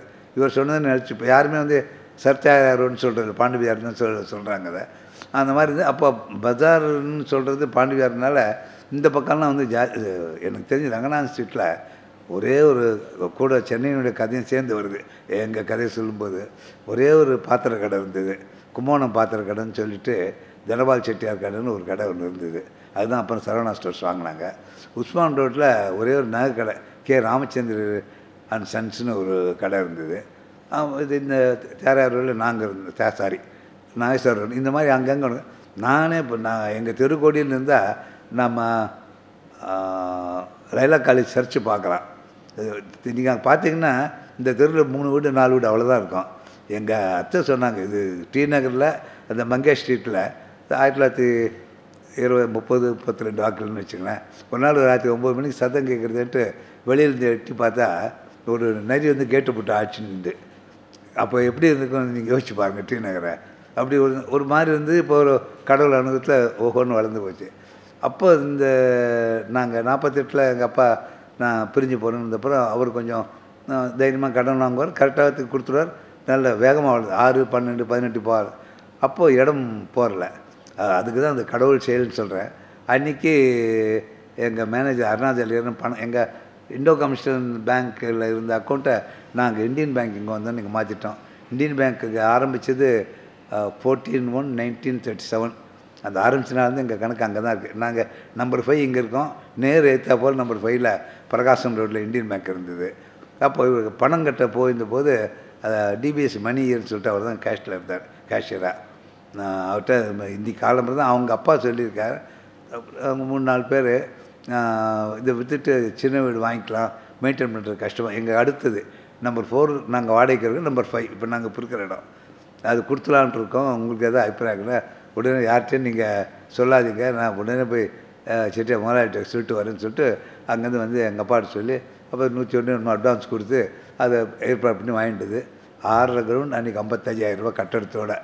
இன்றைக்கி ஒரு கிரவுண்ட் 13 கோடி ரூபா போகிறது அந்த இடத்துல. அது அப்படி வாங்கினது. அது பக்கத்துலேயே கிடச்சிது. எங்கள் பேங்க் அக்கௌண்ட் இந்தியன் பேங்க்கில் இருந்தனாலையும் அன்றைக்கி டியூட்டியில் மணியர் உட்காந்து அந்த கட்டணம் எங்கள் கைக்கு கிடச்சிது. அதான் இன்றைக்கி இவ்வளோ தூரம் வளர்ந்துருக்கோம், உலகம் பூரா ஒரு 40 பிரான்ச்சஸ் இருக்குன்னா நாங்கள் இந்த இடத்துக்கு வந்தது தான் காரணம். அது யாருமே காரணம் இல்லை, கடவுள் தான் காரணம்னு சொல்லணும். அப்படி இது அமைஞ்சு இங்கே வந்தப்புறம் இன்னும் வேகமாக வளர ஆரம்பிச்சு 6, 12, 18 அப்படி போயிட்டே இருந்து. அப்போது எங்களுக்கு அதிர்ஷ்டம் இல்லைன்னு சொல்லணும். 1953 ஆகஸ்ட் 19 எங்கள் தகப்பனார் இறந்து போயிட்டார். 42 வயசு தான். அப்போ இப்போ இருக்கிற வசதிகள்லாம் வைத்தியத்தில் இந்த புது முறைகள்லாம் கண்டுபிடிக்க முடியல. ஒரு tumour operation doctor you Mohan Rao தான் பார்த்துருந்தார். ஆயிடுத்து. அப்போ எனக்கு வயசு 12 இருக்கும். நான் 4th டேர்ம் படிச்சுட்டு இருந்தேன். என்னாச்சு கொஞ்சம் இந்த இடத்துல என்னை பற்றி சில சொல்லணும்னு நினைக்கிறேன். நான் படித்தது வந்து ராமகிருஷ்ணா மிஷன் தான் படித்தேன். அந்த காலத்தில் பெண் குழந்தைகளுக்கு வந்து அதிர்ஷ்டம்னு சொல்லணும். ஏன்னா இங்கிலீஷ் மீடியம் பள்ளிக்கூடம் 2 இருந்தது. ஒன்று வந்து டி நகரில் நான் சொல்கிறது, ஒன்று வித்யோதயா, ஒன்று ஹோலி ஏஞ்சல்ஸு.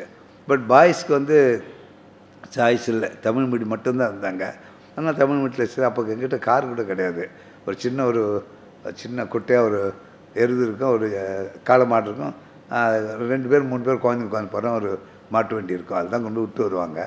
அதனால் நாங்கள் என்ன தான் இங்கிலீஷ் மீடியம் சேர்க்கறதுன்னா சென்ட் பீட்ஸ் தான் நியரஸ்ட்டு. வேறு எதுவும் இங்கிலீஷ் மீடியம் பள்ளிக்கூடம் கிடையாது. எனக்கே நான் பெரிய நார் வரைக்கும் எனக்கு தமிழ் மீடியம் இங்கிலீஷ் மீடியம் 2 இருக்குன்னு விஷயம் தெரியாது. அப்போது இவங்க என்ன பண்ணாங்க, கிரிஃபித் ரோடு நான் படித்தேன் 3rd ஸ்டாண்டர்ட் வரைக்கும். அப்போ அது ஃபஸ்ட்டு சேர்ந்து ஞாபகம் இல்லை. ஏன்னா ஒரு விஜயதசமி கொண்டு போய் சேர்த்தாங்க, அது மட்டும் ஞாபகம். ரொம்ப சுருக்கமாக சொல்லிடுறேன். 3rd ஸ்டாண்டர்ட் படிக்கும்போது எங்கள் கணக்கு டீச்சர், மேத்ஸ் டீச்சர் ஏதோ ஒரு 5 ப்ராப்ளம் 5 கணக்கு எழுதுனாங்க. அவங்க திரும்பி இந்த சாக் பீஸ் டேபிளுக்கு நான் முடிச்சிட்டேன். நான் சும்மா உட்காந்துன்னு வந்து அந்த டேபிளில் பார்த்தா நான் முடிச்சுட்டு இருந்தேன். அவளும் கரெக்ட் ஆன்சரு. அப்புறம் எனக்காக போய் மறுநாள் 6வது ஒரு சம் போட்டாங்கங்க. அவங்க திருமணத்துக்குள்ளே நான் முடிச்சிட்டேன் வந்து பார்த்து முதல் தட்டி கொடுத்து ஏதோ பாராட்டினார். அது பெருமையாக இருந்தது. ஒரு 30 ஸ்டூடெண்ட்ஸ் சேர்த்தாப்புல என்னை பாராட்டினது. அப்புறம் அந்த கட்டடம் இடிச்சிட்டு புது கட்டடம் கட்டணும்னு சொல்லி தான் நான் அப்போ வைஸ் பிரசிடெண்ட்டாக இருந்தேன். டாக்டர் உத்வானந்தி மகாராஜ் இருந்தார். இதை பேசுகிறவங்க சொன்ன சுவாமி அது இடிக்கிறதுக்கு முன்னாடி எனக்கு ஒரு ஃபோட்டோ எடுத்துக்கணும் சொல்லி இந்த கதையை சொன்னேன். அப்படியே நானும் பக்கத்தில் உட்காந்துக்கிறேன். சரி, நான் படிக்கும்போது கீழே பிளாங்க் போட்டுருது, அதாவது ஒரு பலகை மாதிரி இருக்கும். இப்போது உட்காந்து எழுதுகிற மாதிரி டேபிள் நாற்காலிலாம் போட்டிருந்தாங்க. இப்போ நான் அந்த இடம் ஞாபகம் எங்கே நான் உட்காந்துருந்தேன்னு. அப்புறம் அவள் பார்த்து ஃபோட்டோ எடுத்த குமுதத்தில் கூட ஒரு பாக்ஸ் போட்டு ஒரு செய்தியாக போட்டிருந்தாங்க.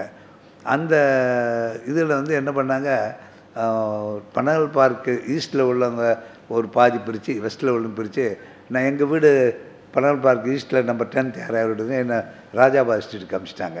ஸோ அப்புறம் 3rd, 4th, 5th அங்கே முடித்தோம். நான் ஒவ்வொரு வருஷம் நான் தான் ஃபஸ்ட் ரேங்க் வரேன். கோ எஜுகேஷன், அதாவது எல்லாம் சின்ன குழந்தைங்களாக இருக்கும்போது up to 5th co education. அப்புறம் பாய்ஸ் வேறு கேர்ள்ஸ் வேறு பிரிச்சுட்டாங்க. அப்போது 5th ஸ்டாண்டர்ட் முடித்து அந்த காலத்தில் எப்படின்னா கடைசி பரீட்சை மறுநாள் அந்த ரேங்க் சொல்லிவிடுவாங்க, மார்க் ஷீட்லாம் கையில் கொடுத்துருவாங்க. அப்போ நாராயணசாமி இருந்தார். அவர் கூப்பிட்டு என் கையில் கொடுக்கும்போது, எனக்கு ஆச்சரியமாக இருக்குடா, எப்போவுமே பெண் குழந்தைங்க தான் ஃபஸ்ட் ரேங்க் வருவாங்க, 3, 4, 5 3 ஸ்டாண்டர்ட்லேயும் நீ தான்டா ஃபஸ்ட்டு வந்த, எனக்கு ஆச்சரியமாக இருக்குடா. ஏன்னா ஜென்ரலாக பசங்கள்லாம் பள்ளிக்கூடம் விட்டுன்னு விளையாடுறதுக்கு ஓடி போயிடுவாங்க. ஒரு 6-6 பிளே கிரவுண்ட் விளையாட்டு அப்புறம் தான் வீட்டுக்கு போவோம். பெண் குழந்தைங்க அப்படி நேரம் வீட்டுக்கு போயிடுவாங்க. அதனால் பாய்ஸ் எப்பவும் ஃபஸ்ட் ரேங்க் வரதில்லை. பாராட்டுகள் சொல்லி கொடுத்தார், பெருமையாக இருந்தது. அது என்ன காரணம்னா, எனக்கு வந்து என்ன காரணம், ஸ்போர்ட்ஸு இப்போ கூட கிரிக்கெட்டில் ஒரு ஏபிசிட்டு கூட தெரியாது.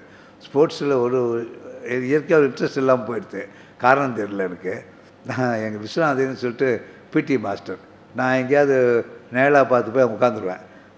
ஒரு நாள் வரும்போது பார்த்துட்டார், அவர் வந்தார், என்னடா அங்கே உட்காந்துருக்கானே சார், அங்கே எப்படி சார் வெயில், ஏன்டா வெயில் தான்டா விளையாடணும், உனக்கான பெரிய பந்தல் போட்டேன் விளையாடுங்க வாடா அப்படின்னு. அது மாதிரி ஏதோ அது நான் ஒரு பட்டுப்படாமல் இருந்தேன், அதனால் ஜாஸ்தி ஸ்போர்ட்ஸ் விஷயம் தெரியாமல் போயிடுது. அதுக்கப்புறமா வந்து அந்த ஆமாம் இது 53 இது 53 அப்புறம் என்ன ஆகிடுச்சு, ஒரு வேக்யூம் க்ரியேட் ஆகிடுச்சு இந்த கடையில். ஏதோ ஒரு குறை அப்படின்னு சொல்லிட்டு எனக்கு 12 வயசு. அப்போ நான் மாடியில் வீடு, கீழே கடை. நான் டெய்லி இப்போ நான் அது ஒரு விஷயம் மறந்துட்டேன். நான் அந்த 46ன்னு சொல்லியிருந்தபோது எங்கள் அப்பா ஒரு நாளுக்கு 100 ரூபா விற்கும், அவ்வளோதான். பேக்கெட்டில் வச்சும் போவார் பணம் கட்டுறதுக்கு. நான் 100 ரூபாய்க்கு தாண்டிச்சேன்னா எல்லாருக்கும் ஒரு ஐஸ்கிரீம் வாங்கி கொடுப்பார் எங்கள் அப்பா. அங்கே பக்கத்தில் பார்க்லண்ட் ஷோட்டில் ஒரு ஐஸ்கிரீம் ரெண்டுனா 12 பைசா. ஆனால் நல்லாயிருக்கும் அது. அப்போ கிடுகிடுன்னு ஹோம்ஒர்க் முடிச்சுட்டு நான் ஒரு 7:30 மணிக்கெலாம் போயிடுவேன் கடைக்கு. சில சமயம் 90 ரூபாய்க்கு வந்து நிற்கும். இன்னும் யாராவது வந்து ஒரு புடவை 6 கை புடவை 12 ரூபா அந்த காலத்தில், காஞ்சிபுரம் புடவை 9 கைன்னா 18 ரூபா அப்படின்னு. சில சமயம் அபூர்வமாக இன்னும் ஒரு புடவை ஒரு கஷ்டம் வாங்கினான்னு 102 ஆகிடும், எல்லாருக்கும் ஒரு ஐஸ்கிரீம் கிடைக்கும். அப்படி போனது ஒரு பெரிய அட்டாச்மெண்ட் வந்துடுச்சு எனக்கு. அதுதான் எனக்கு இன்றைக்கி வரைக்கும் இந்த அளவுக்கு கொண்டு வந்து இந்த ஐஸ்கிரீம் தான் சொல்லணும். ஐஸ்கிரீமுக்காக போய் அப்புறம் என்னை அறியாமல் அந்த சாப்பிடத்து மேலே ஒரு பிரியமாக அட்டாச்மெண்ட்டு, பக்தி எல்லாம் சொல்லலாம், அந்த மாதிரி வந்துடுது. சன் சொன்னால், அம்மா கூப்பிட்ட மரியாதைக்கு போயிட்டு வந்துடு, ஜாப்பில் சேர்ந்துடாத, எனக்கு ஆள் வேணும் அப்படின்னு. சரின்னு சொல்லி போயிருந்தேன். போனவுடனே அவங்க யூஆர் அப்பாயிண்டட்னு சொல்லிட்டா. என்ன பண்ணுறதுன்னு தெரியல இவளுக்கு. சரின்னு சொல்லி என்ன பண்ணால், அது பெங்களூர் ஆஃபீஸ் தான். எனக்கு வந்து சிகாகோவில் நான் ஒர்க் பண்ணால் என்ன சேலரி கொடுப்பீங்களோ அது இங்கே பெங்களூரில் கொடுத்தா நான் ஜாயின் பண்ணேன். அதுக்கும் அசிஸ்டண்ட்டான். அதுக்கப்புறம் ஒன்றும் சொல்ல முடியல. சரின்னு சொல்லிட்டு அதுக்கப்புறம் ஒரு 2 வருஷம் இருந்தால் அப்புறம் சன் சொன்னால், இன்டர்வியூ வந்தால் கூட தயவு செஞ்சு போகாதமா இங்கே இருன்னு சொன்னேன். அதுட்டு அப்புறம் எல்லாம் முடித்த பிறகு அவருடைய டேர்ம் 2 வருஷம் முடிஞ்சது வந்துட்டு அந்த பெரிய ஹால் இது மாதிரி இருக்கும். வந்துட்டு அது பூரா சரக்கு வச்சுருந்தாங்க. அது பல லட்சங்கள் இருக்கும். டர்ன் ஓவர் பார்த்தா 15 லட்சம் என்னமோ தான் பண்ணியிருந்தேன். அப்புறம் கேட்டேன், என்ன டேடி இவ்வளோ ஸ்டாக் வச்சு 15 லட்சம் பண்ணியிருக்கேன், என்னவா பண்ணுறதுக்கு? யாருக்குமே ஆன்லைன் பற்றி ஏபிசி தெரியாது, எனக்கு தான் கொஞ்சம் தெரியும். நான் சாயந்தரம் 7 மணிலேருந்து 8 மணி இங்கே உட்காருவேன்னாரு. அப்படி இல்லை டேடி, இது வந்து எப்படி நீங்கள் ஃபுல் டைம் அவங்க ரீட்டெயில் உட்காருங்களோ அதே மாதிரி ஆன்லைனாக இருந்தால் அதுவும் ஃபுல் டைம் ஒர்க்கு, அது பார்ட் டைம் ஒர்க் ஒன்றும் இல்லை அப்படின்னா. சரி நீ பார்த்துக்கம்மான்னு சொன்னேன். வந்துட்டு அதுக்கப்புறம் ஒரு இடம் பார்த்தேன், இந்த இடம் போகாதுன்னு சொல்லிட்டு ஒரு 3 ஸ்டோரி பில்டிங் பார்த்து எடுத்துகிட்டு அவள் கீழே 140 பேர் ஒர்க் பண்ணுறாங்க இன்றைக்கி. அதில் 3 பேர் அமெரிக்கன்ஸு. ஏன்னா அவங்க வந்து வெல்வெர்ஸ் இந்த விஷயம் நல்லா தெரியுன்றதுக்காக அவங்களையும் கூப்பிட்டு இருக்க சொல்லியிருந்தேன். ஏதாவது 15 லட்சம் இருந்தது கொரோனா டைம். அது இந்த 21ன்னு வச்சுங்களேன். 15 லட்சத்தை அடுத்த வருஷமே 60 crores கொண்டு போனேன். அப்புறம் 80 அப்போ 80 100 120 அதுக்கு மேலேயும் போயிருக்கலாம்.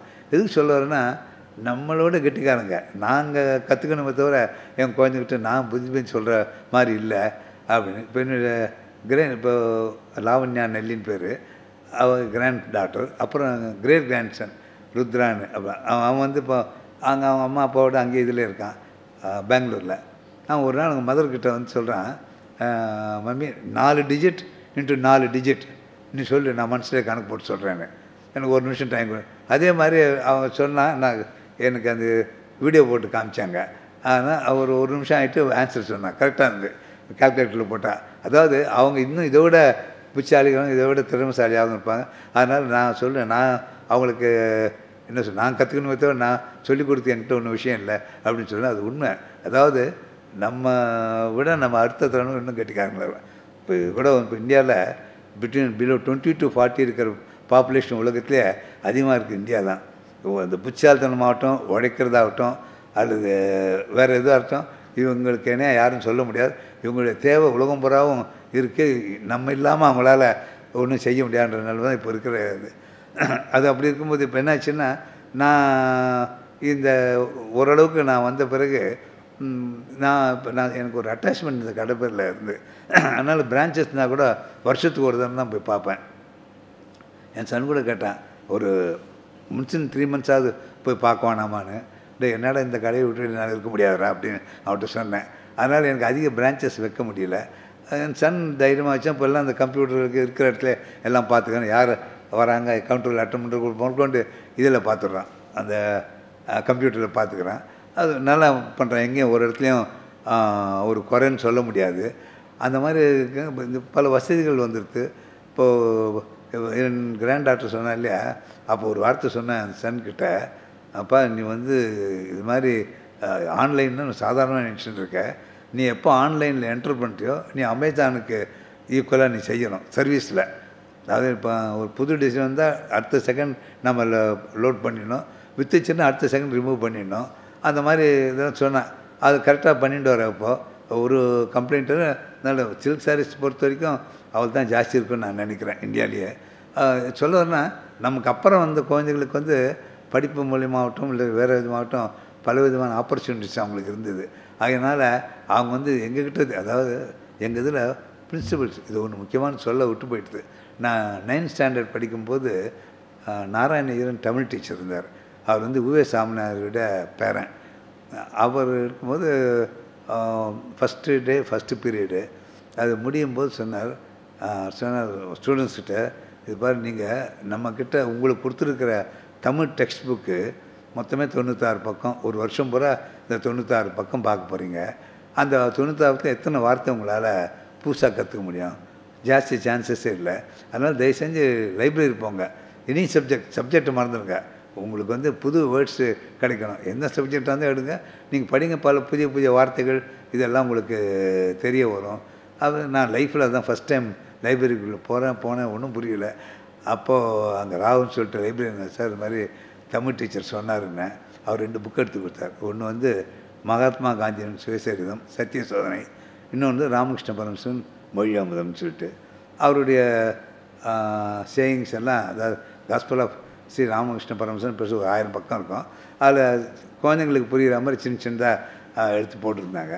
படித்து முடித்த உடனே நான் மனசில் எனக்கு அந்த வயசில் தோணுது, 13 வயசு இருக்கும். சரி, ஒரு தேசத்துக்கு விடுதலை கிடைக்கிறதுக்காக காந்திஜி வந்து 2 பிரின்சிபல் வச்சுருந்தார். ஒன்று சத்தியம், ஒன்று வந்து அஹிம்சைன்னு. நான் வந்து ட்ரேடுக்கு தான் போகிறேன். நான் என் மனசில் நினச்சிருந்தேன், நான் இந்த ட்ரேடுக்கு நான் போய் பொறுப்பு ஏற்றுக்கும் போது சத்தியம் நேர்மை அப்படின்னு நான் வச்சுருந்தேன் மனசில். எனக்கு அவ்வளோதான் தெரிஞ்சுது. வச்சுருந்தேன், அப்படி தான் நடத்தணும்னு நினச்சிருந்தேன். நான் கடைக்கு வந்தபோது 1956 ஏற்கனவே கடை அந்த இந்த 2 பிரின்சிபல் தான் நடந்துட்டு இருந்தது. அது கடையில் இது வரைக்கும் குவாலிட்டிலேயும் எதுவும் தப்பு வந்ததில்லை. ரெண்டாவது வந்து நான் ஒவ்வொரு விஷயம் நான் தூர்தர்ஷனில் கேள்வி கேட்பாங்க, உங்களுக்கு குருநாதர்னு யாரை சொல்லுவீங்கன்னு. நான் நிறைய பேர் சொல்லணும், அப்போ ஒருத்தர் ஒன்று கற்றுட்டேன்ட்டு. அதில் இந்த விஷயம் சொல்கிறேன். வருஷம் மறந்து போச்சு. நான் இதுக்கு இங்கிலாந்து போயிருந்தேன். போயிருந்தபோது ஆக்ஸ்ஃபோர்ட் ஸ்ட்ரீட்டில் மார்க்ஸ் அண்ட் ஸ்பென்சர் போயிருந்தேன். போயிருந்தபோது ஃபஸ்ட் ஃப்ளோரில் ஒரு இடம் வரிசையாக 6 பேர் கேஷியர் உட்காந்துருந்தாங்க. உட்காந்துனா அந்த க்யூவில் நிற்கிறவங்க கையில் பேக்கெட்ஸ் வச்சுருந்தாங்க. இது எனக்கு புரியலை.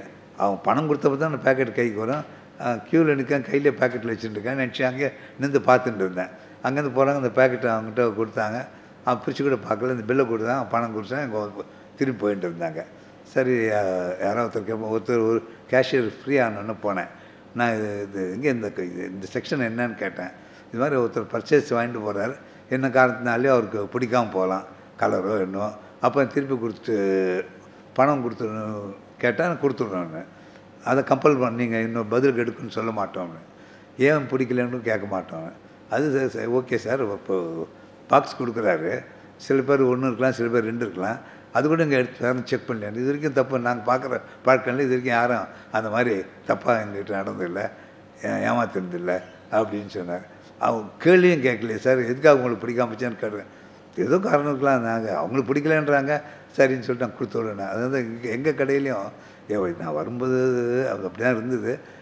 இந்த கஸ்டமர்ஸ் வந்து யாராவது பிடிக்கலன்னு சொன்னால் ஓகே, உடனே அவங்க வந்து வேறு பார்த்து எடுத்துக்கிறேன்னா வேறு பார்த்து எடுத்துக்கிட்டோம், இல்லை பணமாகிட்ட பணம் கொடுத்துருவோம், கேள்வியே கேட்குறது இல்லை.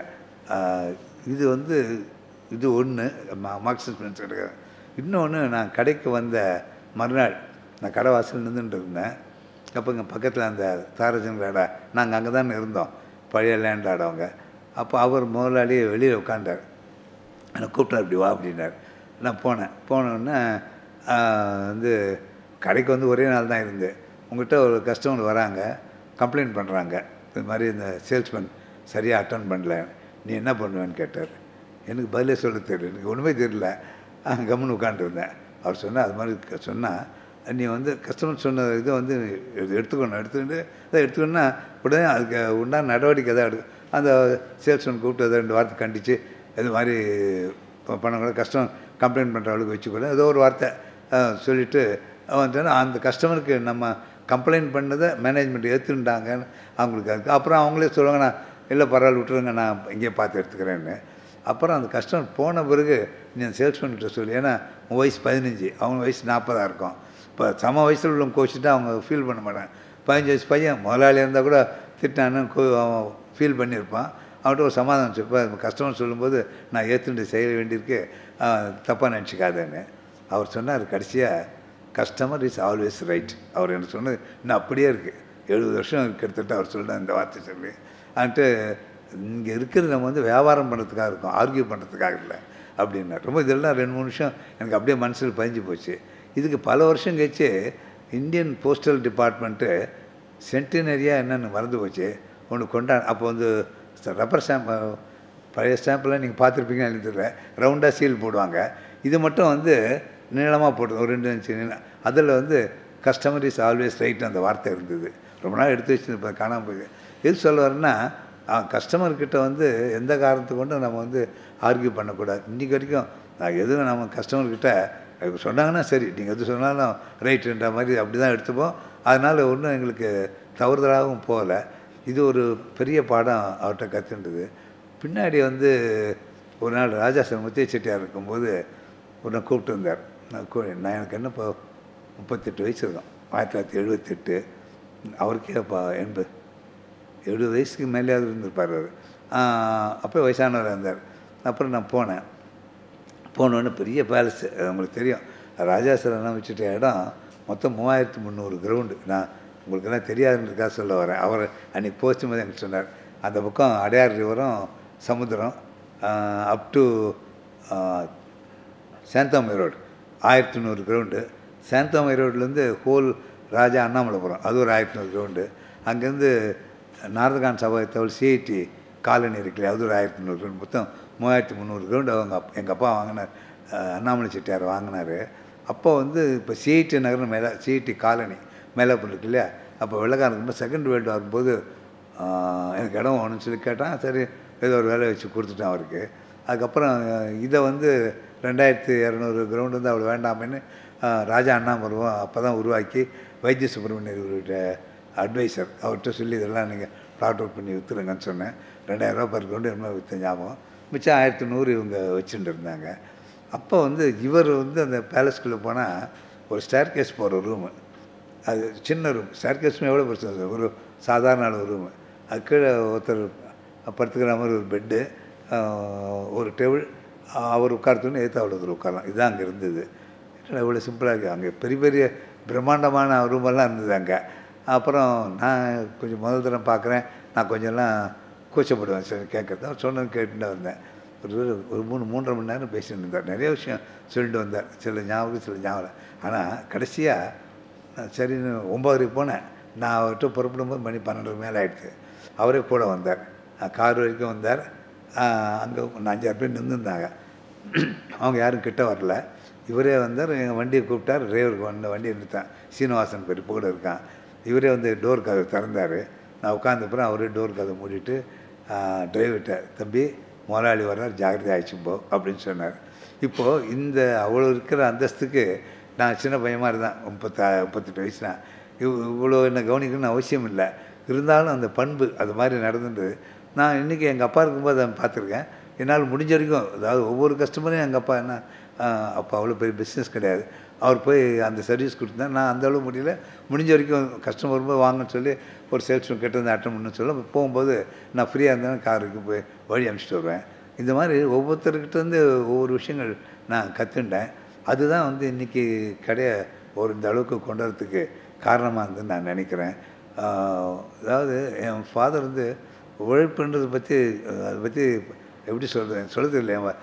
அதை அவர் காலம் நான் சொன்ன அந்த 7:30 மணிக்கு கடை திறக்கும்போது பேங்க் திறக்கும் 6:30 மணிக்கெலாம் கடை திறந்துடுவாங்க. ராத்திரி 11 வரைக்கும் கடை இருக்கும். யாராவது வந்து திடீர்னு ஒரு சேலை ஒரு மறுநாள் முகூர்த்த நாளாக இருக்கும் வருவாங்க. எனக்கு நல்லா ஞாபகம் இருக்குது. 11 மணிக்கு நானும் எங்கள் அப்பாவும் வீட்டுக்கு நடந்து போனதெல்லாம். அப்போது அந்த உழைப்புன்றது ஒன்று. ரெண்டாவது அவருக்கு ஒரு என்னால் ரொம்ப தெரிஞ்சிக்க முடியும். ஏன்னா சின்ன வயசு. 1-2 விஷயம் மட்டும் நான் சொல்லணும்னு நினைக்கிறேன். இந்த வியாபாரத்துக்கு சம்மந்தப்படாத இருந்தால் கூட, அதுவும் எனக்கு வந்து அசோகமித்ரன்னு ஒரு பத்திரிகையாளர், அவர் வந்து எனக்கு கடிதம் எழுதியிருந்தார். இது மாதிரி அவங்களுக்கு தெரிஞ்சிருக்காது. அவர் எழுதின விஷயம் வந்து 1946-47 சுதந்திரம் கிடைக்கிற அந்த டைம்னு நினைக்கிறேன். அந்த டைட்டில் நடந்தது. அவர் வந்து வீடு கஸ்டமர் அட்டென்ஷன் கவுண்டருக்கு அப்புறம் கூட அந்த கஸ்டமர் கவனிப்பு இருந்துட்டு உதாரணத்துக்காக சொல்ல வரேன். அப்போது அவர் என்ன பண்ணார், அவங்க சிஸ்டருக்கு கல்யாணம் ஏற்பாடு பண்ணியிருந்தாங்க. அந்த ஏற்பாடு பண்ணும்போது அவங்க வரன் பார்க்குறதுக்காக சென்னை தான் வந்தாகணும். அப்போ யாரோ ஒருத்தர் சொன்னாங்க, ஒரு இடம் ஜாதகம் கொடுத்துருந்தாங்க. கொடுத்துருந்தாங்க பார்த்து ஜாதகம் பொருத்தமாக இருந்துட்டு இவங்க லெட்டர் எழுதினாங்க. அந்த சம்மந்தி ஆக போகிறவங்க வீடு வந்து ராமாநாயக்கன் ஸ்ட்ரீட்டு நுங்கம்பாக்கம். மாதிரி கடிதம் இது மாதிரி ஜாதகம் பொருத்தமாக இருக்குது, எங்களுக்கெல்லாம் திருப்தி. நாங்கள் இந்த குறிப்பிட்ட தேதி வந்து உங்கள்கிட்ட வெத்தலைப்பாக்கம் மாற்றிக்கிட்டு நிச்சயம் பண்ணிக்கிறோம் அப்படின்னு சொல்லிவிட்டு அவர் அங்கே என்ன பண்ணார், கல்யாணத்தை தான் போகிற ஏற்பாடெலாம் இங்கே தான் பண்ணணும், கல்யாணம் இங்கே தான் பண்ணணும். ஆனால் பேங்க்கில் இருக்க அமௌண்ட்டெல்லாம் ட்ரா பண்ணிட்டு இவங்க எல்லோரும் இங்கே வந்துட்டாங்க. சென்னைக்கு வந்து தாமோதர் ஸ்ட்ரீட்டில் அவங்க சொந்தக்காரங்க வீட்டு இருந்து அங்கே வந்து தங்கிட்டு அங்கேருந்து எல்லாம் அந்த வெத்தலைப்பாக்கு பழம் புஷ்பம்லாம் எடுத்துகிட்டு நேராக ராமாநாயக்கன் திரு வீட்டுக்கு போனாங்க. போய் அப்போ இவங்கெல்லாம் பார்த்தோன்னா அவருக்கு சம்மந்தி ஆக போகிறவருக்கு ஒன்றுமே புரியல. என்னங்கன்னு கேட்டிருக்காரு. இல்லை இது மாதிரி நீங்கள் ஜாதகம் அமைச்சிருந்தீங்க, பொருத்தமாக இருக்குன்னு ஜோசியர் சொன்னார். அதான் நீங்கள் நாள் நல்லா இருக்கும், உங்கள்கிட்ட நிச்சயம் பண்ணிக்கலாம்னு வந்தோன்னு அவர் சொன்னார். இவர் நான் வரேன்னு சொல்லிட்டு ஒரு கடிதம் எழுதினார்லே, அது அவருக்கு சம்மந்தி கிடைக்கவே இல்லை. அதனால் அவர் வெயிட் பண்ணி பார்த்துட்டு அவங்க ஒன்றுமே பதில் சொல்லின்னு சொல்லிட்டு வேறு ஒரு இடம் பார்த்து ஒரு வாரத்துக்கு முன்னாடி தான் புதுசாக இன்னொரு சம்மந்தம் பேசிட்டாரு. அவர் அப்போ சொன்ன மாதிரி, எனக்கு உங்கள் கடிதமே கிடைக்கல, ஏதோ உங்களுக்கு பிடிக்கலையோன்னு நினச்சிட்டு நாங்கள் வேறு ஒரு ஜாதகம் வந்து அது இப்போ தான் போன வாரம் தான் அதை ஃபைனல் பண்ணோன்னு சொன்னார். இவருக்கு என்ன பண்ணுறது ஒன்றும் புரியல. சரின்னு சொல்லிட்டு வந்துட்டு வீட்டுக்கு வந்துட்டார். அவ்வளோ 6000 பெரிய பணம். அதாவது உஸ்மான் ரோட்டில் ஒரு கிரவுண்டு 3000 ரூபா. அப்போது இன்றைக்கி 13 லட்சம் சொன்னேன். அதனால் பேங்க்கில் போனோம். அப்போ எல்லாமே வந்து ப்ரைவேட் பேங்க் தான். அந்த இந்தியன் பேங்க்கு அது ஒரு ப்ரைவேட் பேங்க்கில் பணத்தை போட்டு ஒரு வாரத்துக்கெல்லாம் இன்னொரு வரன் வந்து பிடிச்சி போச்சு. அது அவங்களுக்கும் பிள்ளை வீட்டில் பிடிக்கிறேன்ட்டு இவங்களும் சரின்ட்டாங்க. இப்போது கல்யாணத்துக்கு இது டேட் பார்க்க வேண்டியது தான். பணம் பேங்க்கில் ஃபிக்ஸட் டெபாசிட்டில் போட்டிருந்தேன். ஒரு வருஷம் 6 மாதம் ஞாபகம் இல்லை போட்டிருந்தேன்னா இது செட்டில் ஆச்சுன்னா பணம் போய் கேட்டால் ப்ரைவேட் பேங்க்லலாம் அந்த காலத்தில் யாரோ பெரியவங்க தான் தெரியும். நீங்கள் ஒரு மாதமோ 6 மாதமோ ஒரு வருஷம்னா அந்த டேட்டுக்கு அப்புறம் தான் பணம் எடுக்க முடியும். இப்போ உங்களுக்கு வேணும்னா பேங்க்கில் இந்த வருஷம் வட்டியை நீங்கள் விட்டு கொடுக்கணும், பணம் கொடுத்துருவாங்க. அப்போ அந்த வசதி கிடையாது. அதனால் அந்த பணம் திருப்பி எடுக்க முடியாது. அப்போ இது வரன் செட் ஆகிடுத்து. சரி, நல்ல நாள் பார்த்து புடவை வாங்கலாம்னு சொல்லிட்டு எங்கள் அப்பாவுக்கு நம்ம கடைக்கு ஃபோன் பண்ணியிருக்காங்க. இன்னும் அந்த காலத்தில் முகூர்த்த புடவை மட்டும் அவங்க வீட்டில் கொண்டு போய் நம்ம காமிக்கணும். அது பிடிச்சி போய் சம்மந்தி எல்லாம் வருவாங்க. பிடிச்சி போச்சா பாக்கியெல்லாம் வந்து நம்ம கடையில் வந்து பறிச்சிருப்பேன். அது மாதிரி எங்கள் அப்பா தான் எடுத்துன்னு போயிருந்தார். அப்புறம் இப்போ செலக்ட் பண்ணிட்டா உள்ளே 2 பேசிகிட்டு இருந்தாங்க. பேசியிருந்த போது இந்த பின்னாடி அப்புறம் குமுதத்தில் கூட இது போட்டிருந்தார் தீபாவளி மலரில் பேசியிருந்தா. அப்புறம் எங்கள் அப்பா வந்து சொல்கிற கையில் பணம் இல்லையான்னு தெரியலன்னு, இப்போ ஒருவேளை உங்களுக்கு பணம் இல்லைன்னா அப்புறம் தான் கொடுங்க, பரவாயில்ல அப்படின்னு சொன்னாராம். சொல்லியிருக்காரு. இப்போ இவங்க என்ன பண்ணாங்க, அப்படி இல்லைங்கன்னு இந்த கதையெல்லாம் சொல்லியிருக்காங்க. அப்படியா அப்படின்னாரு. சரின்னு சொல்லிட்டு சரி நான் ஒரு கொஞ்ச நேரம் வரேன்னு கடைக்கு வந்து ஒரு 6000 ரூபா எடுத்துகிட்டு ஒரு அரை மணி நேரத்தில் போய் கிட்டக்க எங்கள் கடை இருந்த இடம் அவர்கிட்ட கொடுத்துருக்காரு. கொடுத்தோடனே அவர் எதிர்பார்க்கல. என்னங்க அப்படின்னாரு. இது மாதிரி சொன்னீங்களே உங்கள் பணம் எப்படி இருந்து எடுக்க முடியலன்னு, இது வச்சுங்க, எப்படி எப்போ முடியுதோ அப்போ எனக்கு திருப்பி கொடுங்க. சரி, நாங்கள் இந்த ஊர் புதுசு, நாங்கள் இந்த ஊரே இல்லை, நாங்கள் வந்து ஹைதராபாடு, கல்யாணம் திருப்பதியில், நாங்கள் திருப்பதிலேருந்து அப்படியே ஹைதராபாத் போய்ட்டு நீங்கள் என்ன பண்ணுவீங்கன்னு கேட்டாரான். அசோகமித்திரன் கேட்டாரான்.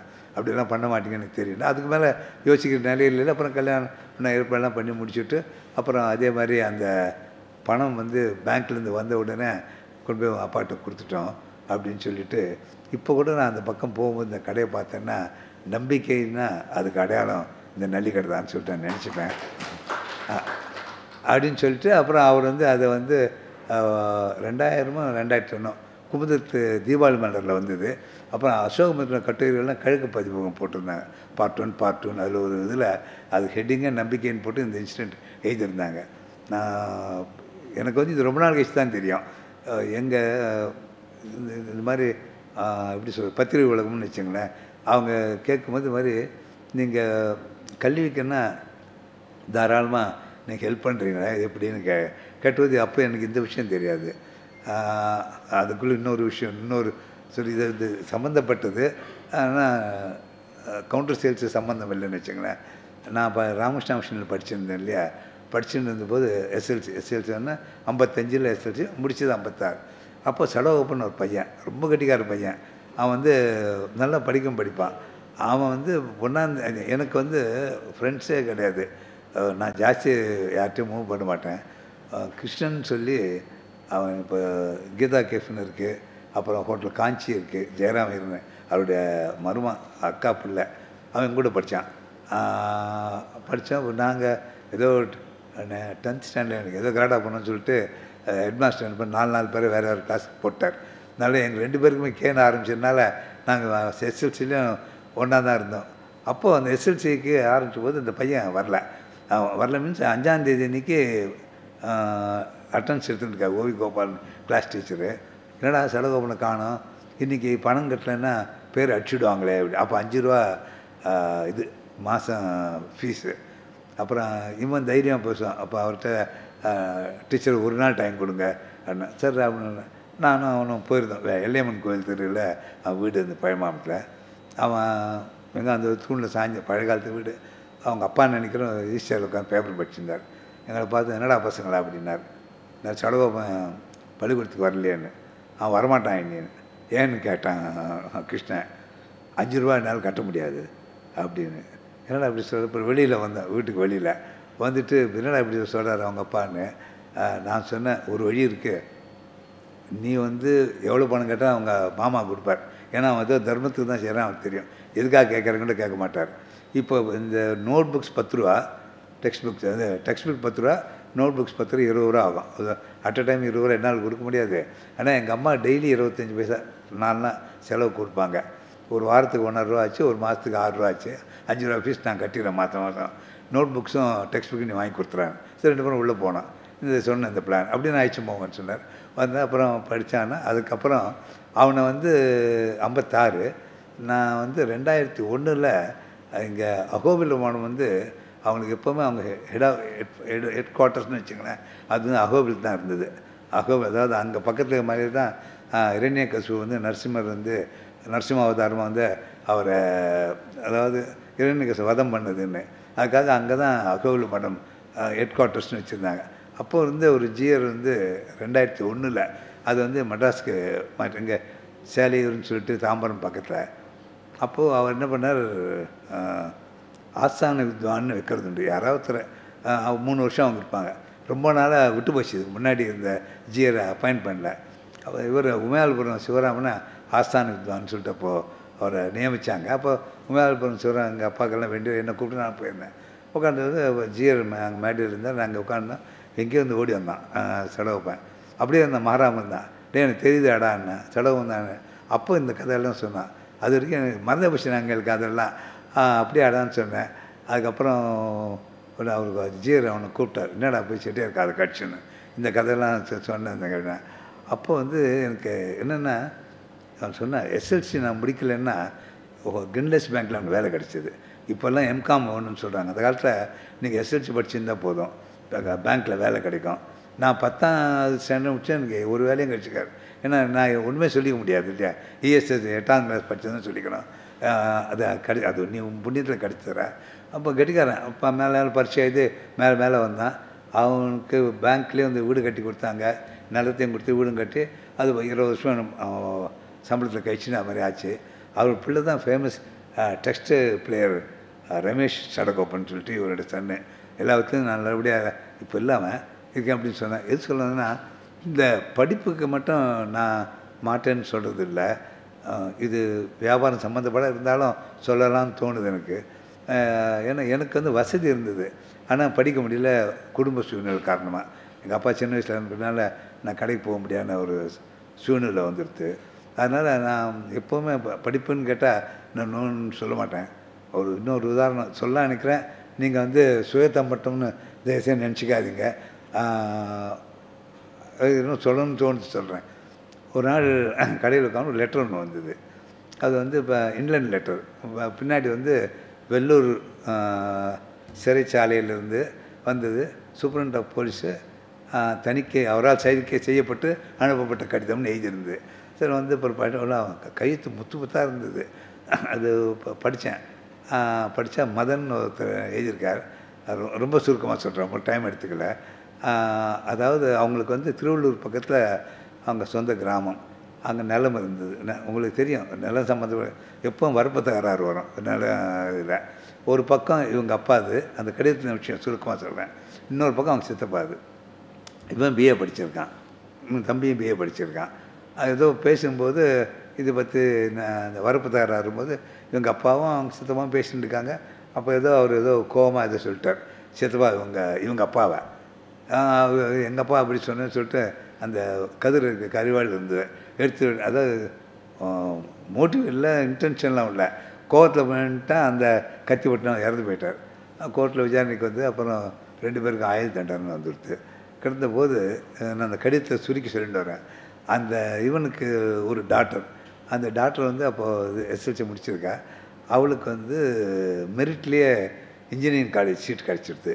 கிடச்சோடனே அது ஃபீஸ் கட்டணும். அப்போது எவ்வளோ மறந்து போச்சு எனக்கு, 2 செமஸ்டரை இன்னும் சொல்லுவாங்க. அந்த இது 2 பாகமாக கட்டணும். அப்போது இவள் வந்து அவங்க அம்மா தயாராகிடுச்சுட்டு அந்த வெள்ளூர் ஜெயிலுக்கு போயிருக்கா.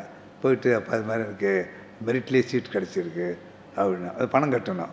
அவன் பார்த்துட்டு அவன் எழுதியிருக்கான், என்னம்மா இப்போ நான் ஒன்றுமே பண்ண முடியாத நிலையில் இருக்கேனே, இந்த மாதிரி நான் பண்ண தப்பு படிப்பை பாதிக்கிற மாதிரி ஆகிடுது அப்படின்னு சொல்லிட்டு ஒருத்தவிட்டு. அதுக்கு மேலே ஒன்று அவனுக்கு என்ன சொல்கிறதுன்னு தெரியல.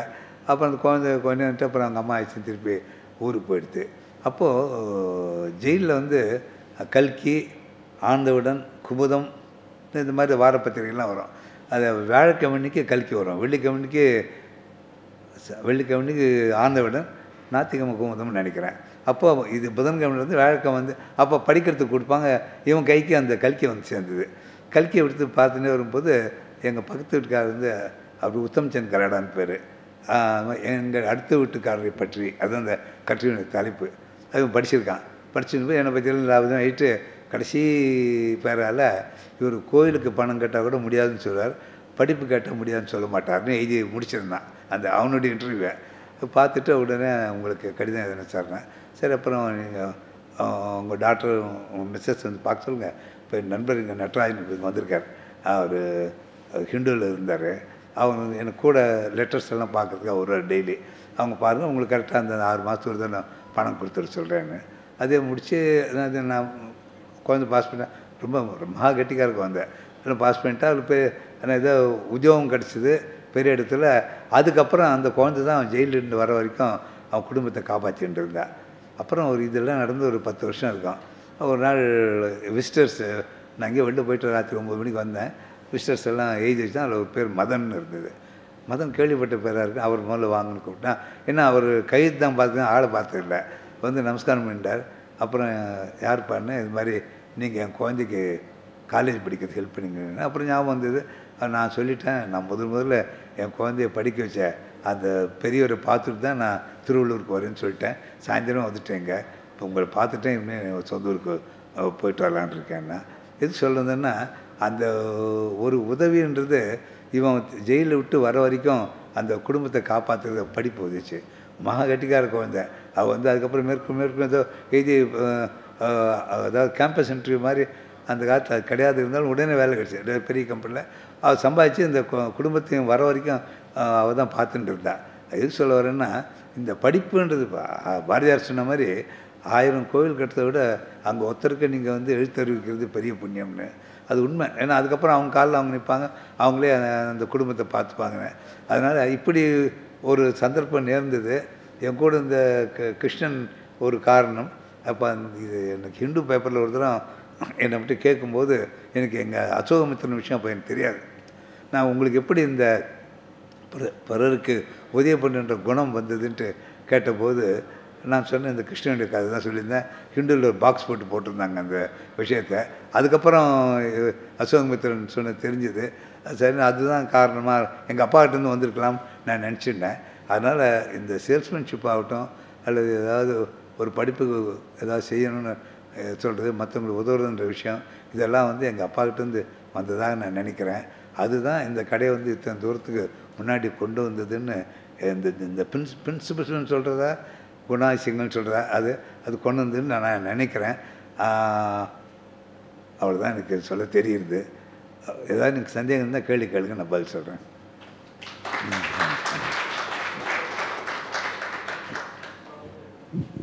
தொடர்ந்து ஐயாவுடன் வாசகர்கள் கலந்துரையாடும் நேரம்.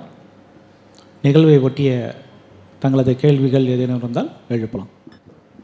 ஐயா வணக்கம். ஐயா வணக்கம். என்னுடைய பேர் பாலாஜி. நான் காஞ்சிபுரத்தில் தான் பிறந்து காஞ்சிபுரத்தில் வளர்ந்துருந்தேன். காஞ்சிபுரத்துலேருந்து வரேன். நான் 1988 நான் பிறந்தது. 97 நான் ஸ்கூல் முடிச்சுட்டு தறி நெசவு தான் பண்ணிட்டு இருந்தேன்.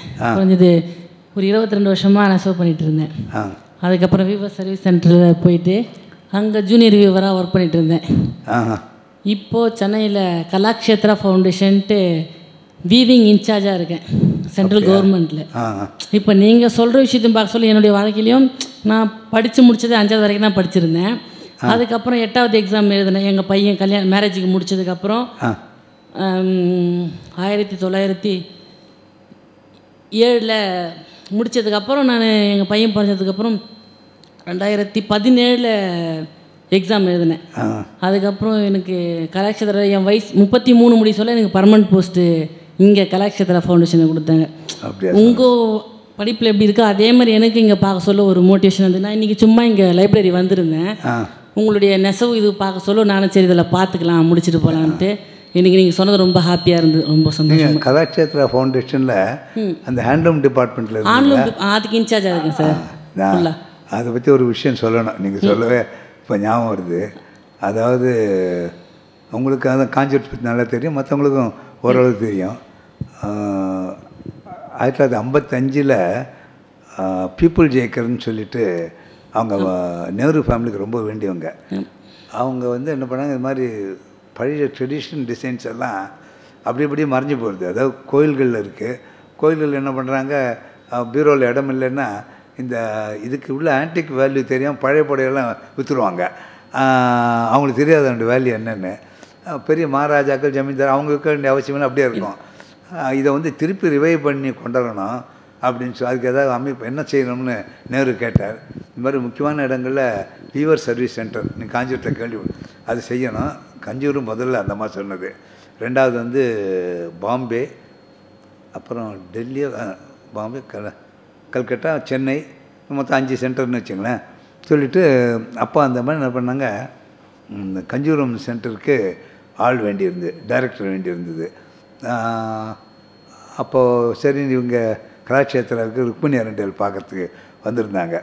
இது மாதிரி ஆரம்பித்தோம். நேரு சரின்னு சொல்லிட்டார்.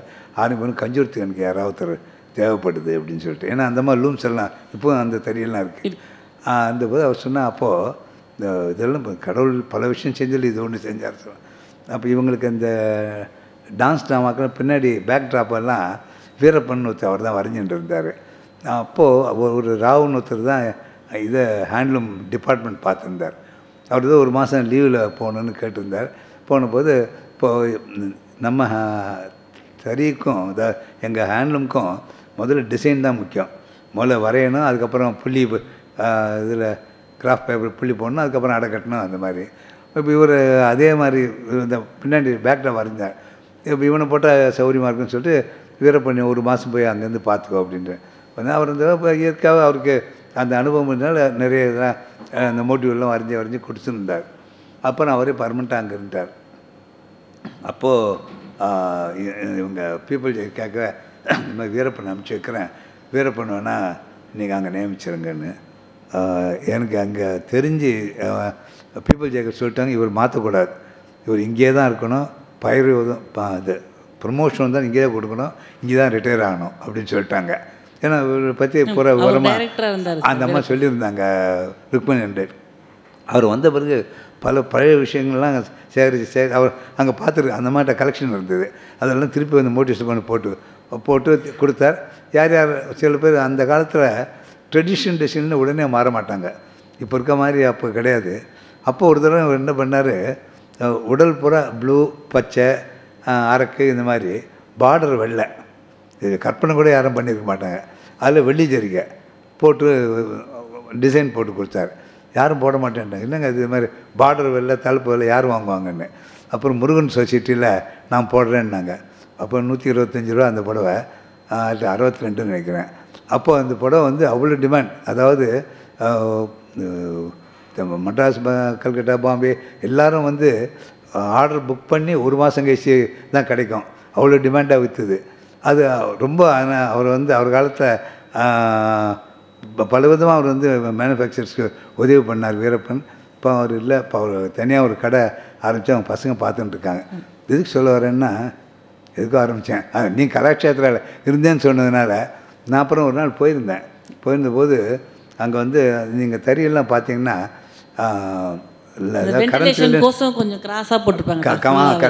கரண்ட் இல்லைன்னா கூட வெளிச்சமும் இருக்கும், காற்றும் இருக்கும். அந்த மாதிரி பண்ணாங்க.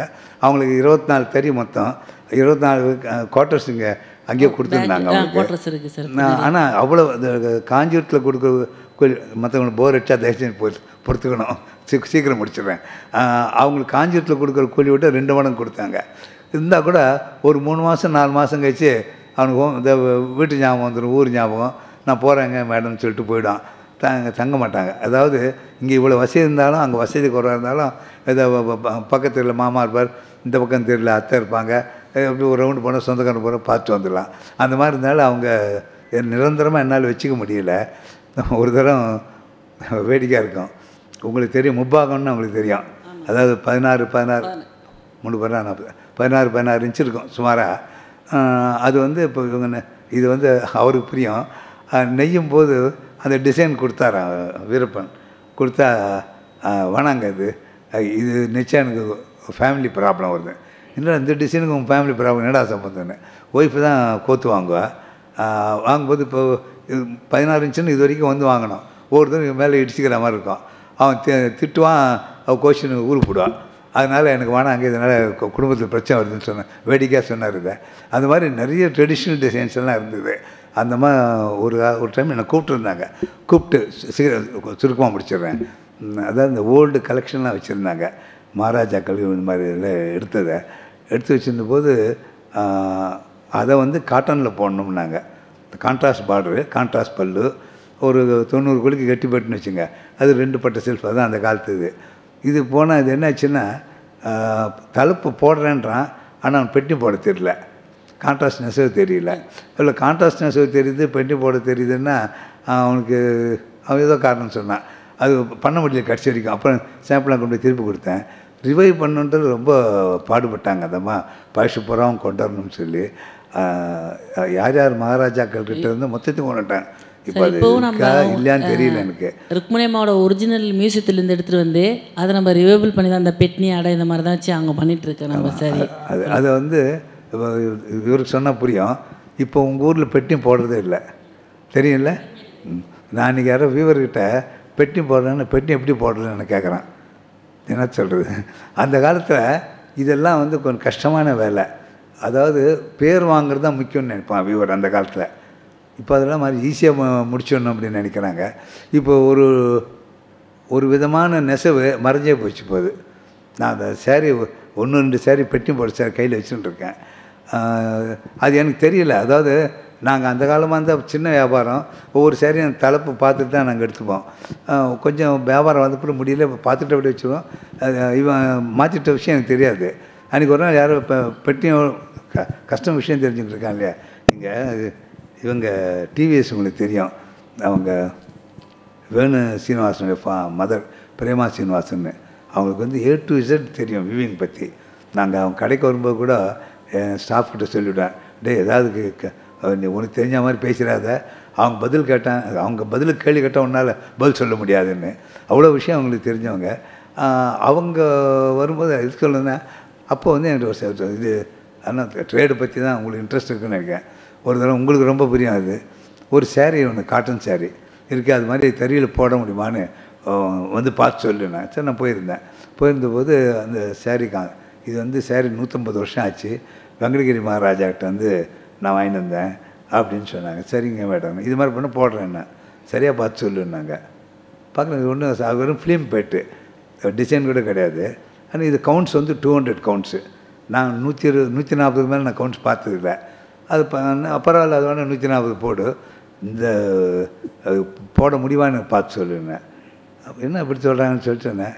அப்புறம் வந்து அந்த இதில் பார்த்து அந்த பார்டரில் கொஞ்சம் கோல்டு, அப்புறம் சில்வர், மறுபடியும் கோல்டு, சில்வர், கோல்டு அப்படி இருந்து அந்த சில்வர் இது பாருன்னா, சில்வர் வந்து சில்வர் த்ரெட் இல்லை, வெள்ளி இது பாருங்கள் மெலிசாக சரிமா, அதுதானே வந்து சுற்றுறாங்க அந்த சில்க் யான் மேலே. அப்புறம் கோல்டு எலக்ட்ரோப்ளே அந்த இது இருக்கு இல்லையா, அது இப்படி வச்சா கண்ணு கொடுத்து அது ஃபிக்ஸ் பண்ணி நெச்சிருக்கான். பார்த்தேன் அது வெள்ளி இழையில் அந்த இதுவே வெள்ளியை இது உருக்கி சின்னதாக பண்ணுவாங்க, ரொம்ப மெலிசா. பார்த்து இது மாதிரி இது தறியில் ஃபிக்ஸ் பண்ணும்போது கட் ஆகிடுமா, இது முடியாது, முடிஞ்சதுக்கு உதாரணம் வச்சுருக்கேனேன்னாங்க. அப்புறம் அந்த வீவருக்கு வெங்கடகிரி மகாராஜா அவருக்கு ஒரு கிராமமே கொடுத்தாராம். இந்த மாதிரி அதாவது அவங்களுக்கு தெரிஞ்சிருந்தது இது என்ன கஷ்டம்ன்றது. இப்போ வெளியில் எனக்கு ட்ரேட்லங்க எனக்கே தெரியல அது என்னன்னு சொல்லிட்டு, வெள்ளி அந்த சில்வர் த்ரெட்டு நினச்சேன், கஷ்டம் பார்த்தா வெறும் சில்வர் இழாது. மேடம் முடியாது மேடம் அப்படின்னு சொன்னேன். எது சொல்கிறேன்னா, அவங்க அப்படிப்பட்ட மகா கெட்டிக்காரங்கள்லாம் இருந்தாங்க சாதனைபுரியில். அது இப்போ எல்லாருக்கும் பணமே முக்கியமாக போயிடுது.